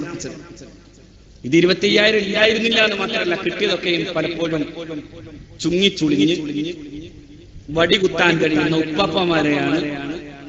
എന്താ എന്റെ പേര്? വേറെന്തോ സാധനത്തിന്റെ പേര് വെച്ചിട്ട് വിട്ടത്. നിങ്ങൾ ആലോചിച്ചു. അപ്പോ സേവന സന്നദ്ധ രംഗത്ത്, കാരുണ്യ പ്രവർത്തന രംഗത്ത് 25 കൊല്ലം ഈ പ്രവർത്തനവുമായി മുന്നോട്ട് പോകുമ്പോ കഴിഞ്ഞ 7 കൊല്ലമായി കോടി രൂപയിൽ പരം രൂപ ഈ സമുദായത്തിലെ പാവപ്പെട്ട രോഗിയുടെ കണ്ണീരൊപ്പാൻ വേണ്ടി കൊടുക്കുന്നു. ഒരു മാസത്തിൽ 2 ലക്ഷത്തിലപ്പുറം കേരളത്തിലെ ഇതര വിഭാഗങ്ങളിൽ നിന്ന് വരുന്ന ശാഖകളിൽ നിന്ന് കിട്ടുന്ന പ്രകാരം സഹചാരിയുടെ പേരിൽ കൊടുക്കുന്നത് ഓരോ രോഗിയുടെയും കൈകളിലേക്ക് കൃത്യമായി എത്തുന്നു. 10,000, 25,000, 50,000 ഓപ്പറേഷന്റെ തുക കൊടുക്കുന്നു, ആവശ്യമായ സഹായം കൊടുക്കുന്നു. എന്നാൽ അതോടൊപ്പം തന്നെ ഈ സമുദായം ആത്മീകമായ പിൻബലത്തിന് വേണ്ടി നിൽക്കുന്ന സമസ്തയുടെ ആദർശങ്ങളെ നിലനിർത്താനും ഒരു കള്ളപ്രചരണത്തിനും ഈ സമുദായത്തിന് മുമ്പിൽ അനുവാദം കൊടുക്കാൻ തയ്യാറില്ലെന്ന തീരുമാനമെടുക്കാനും നമുക്ക് സാധിച്ചു. നിങ്ങൾ ആലോചിച്ച് നോക്കൂ, ഒരു വ്യാജകേശം വന്നപ്പോ അത് പറഞ്ഞു ഇപ്പൊ പറയാൻ തോന്നാതെയായി എന്നെങ്കിലും പറയാം. അത് വന്നപ്പോ നമ്മളങ്ങ് നിശബ്ദമായിരുന്നെങ്കിലോ? ഈ ചരിത്രത്തെ സയ്യിദുനാ അബൂബക്കർ സിദ്ദീഖ് റളിയല്ലാഹു തആല അൻഹുവിന്റെ കാലത്തോട് ബന്ധിപ്പിക്കുകയാണ്. മഹാനായ സയ്യിദുനാ അബൂബക്കർ സിദ്ദീഖ് റളിയല്ലാഹു അൻഹുവിന്റെ ഖിലാഫത്തിന്റെ കാലത്ത് സിദ്ദീഖ് റളിയല്ലാഹു തആല അൻഹുവിന്റെ ഭരണകൂടത്തിന് സക്കാത്ത് കൊടുക്കാൻ തയ്യാറില്ലെന്ന് പറഞ്ഞ ഒരു പക്ഷമാണ് സക്കാത്ത് കൊടുക്കില്ല. എന്താ കാരണം? അഷ്റഫുൽ ഖൽഖിനെ കൊടുക്കാൻ നിർവാഹമുള്ളൂ, അതായിരുന്നു നിർബന്ധമുണ്ടായിരുന്നത്. ഖലീഫക്ക് കൊടുക്കേണ്ട ആവശ്യമില്ല. സിദ്ദീഖ് റളിയല്ലാഹു അൻഹു ഒരു തീരുമാനമെടുത്തു. സിദ്ദീഖ് റളിയല്ലാഹു തആല അൻഹു പറഞ്ഞു, അല്ലാഹുവിന്റെ പ്രവാചകന് കൊടുത്തിട്ടുള്ള സക്കാത്തിന്റെ വിഹിതത്തിൽ നിന്ന് അവർ ഒരു ഒട്ടകത്തിന്റെ കയറാണ് എനിക്ക് നിഷേധിക്കുന്നതെങ്കിലും ശരി, ഞാൻ അവർക്കെതിരെ യുദ്ധം ചെയ്യും, ഞാൻ അവർക്കെതിരെ യുദ്ധം ചെയ്യും എന്ന് പറഞ്ഞു മഹാനായ സിദ്ദീഖ് റളിയല്ലാഹു തആല അൻഹു ഈ തീരുമാനമെടുക്കുമ്പോൾ ഉമർ റളിയല്ലാഹു അൻഹു പോലും പിന്തിരിപ്പിക്കാൻ വേണ്ടി ശ്രമിച്ചത് നാം ചരിത്രത്തിൽ വായിക്കുന്നു. പക്ഷെ ഒന്നുണ്ട്, അന്ന് സിദ്ദീഖ് റളിയല്ലാഹു തആല അൻഹുവിന്റെ തീരുമാനത്തെക്കുറിച്ച് ഇസ്ലാമിന്റെ കർമ്മശാസ്ത്ര പണ്ഡിതന്മാർ, ചരിത്രകാരന്മാർ വിശദീകരിച്ച് പറഞ്ഞു തന്നു. അല്ലാഹുവിന്റെ വിശുദ്ധ പ്രവാചകർ സ്വല്ലല്ലാഹു അലൈഹി വസല്ലമ തങ്ങളുടെ ഇസ്ലാമിക് ഗവൺമെന്റിന്റെ നേതാവ് എന്ന നിലയിൽ ഹബീബിന് കൊടുക്കപ്പെട്ട സക്കാത്ത് ഖിലാഫത്തിന് കൊടുക്കാൻ പാടില്ലായിരുന്നു, അല്ലെങ്കിൽ അതിന് നിർബന്ധം എന്ന് വരുമായിരുന്നു. ഖിലാഫത്തിന് ഇത് കൊടുക്കുന്ന കാര്യത്തിൽ നിർബന്ധ ബുദ്ധി മഹാനായ സിദ്ദീഖ് റളിയല്ലാഹു അൻഹു കാണിക്കാതിരുന്നുവെങ്കിൽ പിന്നീട് ഒരിക്കലും ഖിലാഫത്തിന് അങ്ങനെ സക്കാത്ത് കിട്ടാതെ പോകുമായിരുന്നു. ആ സക്കാത്ത് കിട്ടാൻ കാരണം, അതിന്റെ പാരമ്പര്യം നിലനിൽക്കാൻ കാരണം, അത് നിലനിൽക്കുന്നു, അത് നിർബന്ധമാണെന്ന് മുസ്ലിം ഉമ്മത്തിന്റെ കർമ്മശാസ്ത്രത്തിന് പറയാൻ സാധിക്കുന്നത് ഹബീബിന് ശേഷം സയ്യിദുനാ സിദ്ദീഖ് റളിയല്ലാഹു അൻഹു ഈ തീരുമാനം നിർബന്ധത്തോടെ എടുത്തതുകൊണ്ടാണ്. ആ തീരുമാനം പിന്നെ ഫാറൂഖിലേക്കും പിന്നെ ഉസ്മാൻ ഇബ്നു അഫ്ഫാൻ തങ്ങളിലേക്കും റളിയല്ലാഹു തആല അൻഹും, ഇങ്ങനെ അല്ലാഹുവിന്റെ ദീനിൽ ഖിലാഫത്തിന്റെ കാലത്ത് ഇസ്ലാമിക് ഗവൺമെന്റിന് നിർബന്ധമായത് പിരിക്കാൻ കഴിയും എന്നത് ആ ഹുക്മിനെ സ്ഥാപിച്ചെടുക്കുന്നിടത്ത് സിദ്ദീഖ് റളിയല്ലാഹു തആല അൻഹുവിന്റെ നിർബന്ധ ബോധം. ഞാൻ പറയട്ടെ, സമസ്ത എതിർത്തില്ലായിരുന്നില്ല ഈ വ്യാജകേശം, ഒരു ക്വാളിറ്റി ഇല്ലാത്ത കേസ്. അത് ഈ സമുദായത്തിന്റെ ഉള്ള ഈ വെള്ളം കുടിച്ച് ഈ സമുദായത്തിന്റെ ആത്മീകമായ മുഴുവൻ വലുപ്പവും തകർന്നു പോകുമായിരുന്നു. അല്ലാഹു അത് അപ്പോഴേ തുടങ്ങി. എന്തൊരു വെളിവുകേടാണ് ഇവർ നടന്നത്. സമ്മേളനത്തിൽ പറഞ്ഞു സനദാണ്, പിന്നെ ഇത് സനദല്ലാന്ന് വളരെ വ്യക്തമാണ്. അപ്പോ പറഞ്ഞു ആ പേരോട് സാധു സനദല്ലാതെ നസബിയാണ്. നമ്മൾ സംശയം പറഞ്ഞു, അവരങ്ങ് സ്ഥിരീകരിച്ചു. സംശയം പറഞ്ഞിരുന്നില്ല, സ്ഥിരീകരിക്കാൻ. എന്താ കാരണം? ഇയാൾ ഇങ്ങനെ പറയുള്ളൂ. അങ്ങനെ പറയലാണ് ആ സാധുവിന്റെ സ്വഭാവം. നിങ്ങൾ ആലോചിച്ച് നോക്കി, ഒരു സ്ഥാപനം നടത്തുമ്പോൾ സ്വാഭാവികമായിട്ട് എന്തെങ്കിലുമൊക്കെ പ്രശ്നമുണ്ടോ? നമ്മൾ അത് കണ്ടപ്പോ സ്ഥാപനത്തിന് അങ്ങനെ ഒരു പ്രശ്നം ഉണ്ടാകുന്നു എന്നതിനെ ഊതി വീർപ്പിക്കാൻ നോക്കിയിരുന്നുവെങ്കിൽ പല സ്ഥാപനത്തിന്റെയും പ്രശ്നങ്ങളുമായി നമുക്ക് വരാമായിരുന്നു. പക്ഷേ ഇങ്ങനൊരു സ്ഥാപനത്തിന് പ്രശ്നമുണ്ടായ സ്ഥാപനത്തിന്റെ ബുദ്ധിമാനായ മാനേജർ എന്താ പറയേണ്ടത്? സാമാന്യ ബുദ്ധിയുള്ള മാനേജറാണ് ഈ പറയേണ്ടത്. വർഷങ്ങളായി നടക്കുന്ന സ്ഥാപനമാണ്. നമ്മുടെ കുട്ടികൾ വളരെ നന്നായി പഠിക്കുകയും വളരുകയും ഒക്കെ ചെയ്യും. കൂട്ടത്തിൽ ഇപ്പോ ഇങ്ങനൊരു പ്രശ്നമുണ്ടായി. എന്റെ മോളുടെയോ അല്ലെങ്കിൽ എന്റെ മകളുടെയോ പ്രായമുള്ള ഒരു കൊച്ചു കുഞ്ഞിനാണ് ഈ ദൗർഭാഗ്യകരമായ സംഭവത്തിൽ ഇരയാകേണ്ടി വന്നത്. ആര് മുതലെടുക്കാൻ ശ്രമിച്ചാലും ഞാനത് വിട്ടുകൊടുക്കുന്നില്ല. ഇത് നാം ഏറ്റെടുക്കും, ഇതിലെ പ്രതികളെ കൃത്യമായി പിടിക്കും, അതിനുവേണ്ടിയുള്ള പ്രവർത്തനങ്ങളുമായി മുന്നോട്ട് പോകുമെന്ന് ഒന്ന് പറഞ്ഞിരുന്നെങ്കിൽ, പടച്ചോൻ അതിന് തൗഫീഖ് കൊടുക്കൂലല്ലോ. അങ്ങനെ പറഞ്ഞിരുന്നുവെങ്കിൽ എതിരാളികൾ നിശബ്ദമാകുമായിരുന്നു. പറഞ്ഞതെന്താ? ആ കുട്ടിയുടെ ലൈംഗികാവയവത്തിൽ ബലൂൺ കൊണ്ട് അടിക്കുന്നു എന്ന് പറയുന്ന നമ്മുടെയൊക്കെ കയ്യും കാലും തളർന്നു പോകുന്ന തരത്തിലുള്ള വർത്തമാനം. 19 വയസ്സ് കഴിഞ്ഞ ഒരു മനുഷ്യൻ ഒരു 4-5 വയസ്സുള്ള ഒരു കൊച്ചു കുഞ്ഞിനെ കുറിച്ച് ഇങ്ങനെ അഭിപ്രായം പറയുമ്പോ കേരളത്തിന്റെ സാമൂഹിക ജീവിതം ഇതുവരെ ലൈംഗികമായ കടുത്ത രോഗം പിടിപെട്ടു നിൽക്കുന്നു പേരോടിനെ എന്ന് ഞങ്ങൾ ആരുമല്ല പറഞ്ഞത്. കേരളത്തിലെ പൊതുസമൂഹം. ആ വിട്ടിത്തൊക്കെ പറയുമ്പോ ഇങ്ങോട്ട് പോയാൽ മതിയായിരുന്നു. വാഴക്കാട്ടേക്കും പിന്നെ വരക്കലേക്കും പോയി എന്താണ് എന്റെ പൊരുത്തക്കേടെന്ന് ആലോചിക്കാനെങ്കിലും ഇനിയെങ്കിലും സമയം കാണണമെന്ന് ഉപദേശിക്കാൻ കേട്ടിരിക്കുന്നവരാരെങ്കിലും പോയി ഉസ്താദിനോട് പറയണമെന്ന് കൂടി അവസാനം പറഞ്ഞ് ഞാൻ അവസാനിപ്പിക്കുന്നു. ഇനി വലിയ ബോംബുകൾ പൊട്ടാനുണ്ട്. അത് കേൾക്കാൻ വേണ്ടി സമയം അനുവദിക്കാൻ സമയം കൊടുക്കാനുമുള്ളത് കൊണ്ട് ഞാൻ അവസാനിപ്പിക്കുന്നു. അസ്സലാമു അലൈക്കും വറഹ്മത്തുള്ളാഹി വബറകാതുഹു. നമ്മുടെ ആളമ്പള്ളി ഉസ്താദിന്റെ പ്രഭാഷണം കഴിഞ്ഞു. അല്ലാഹു സമുദായത്തിന്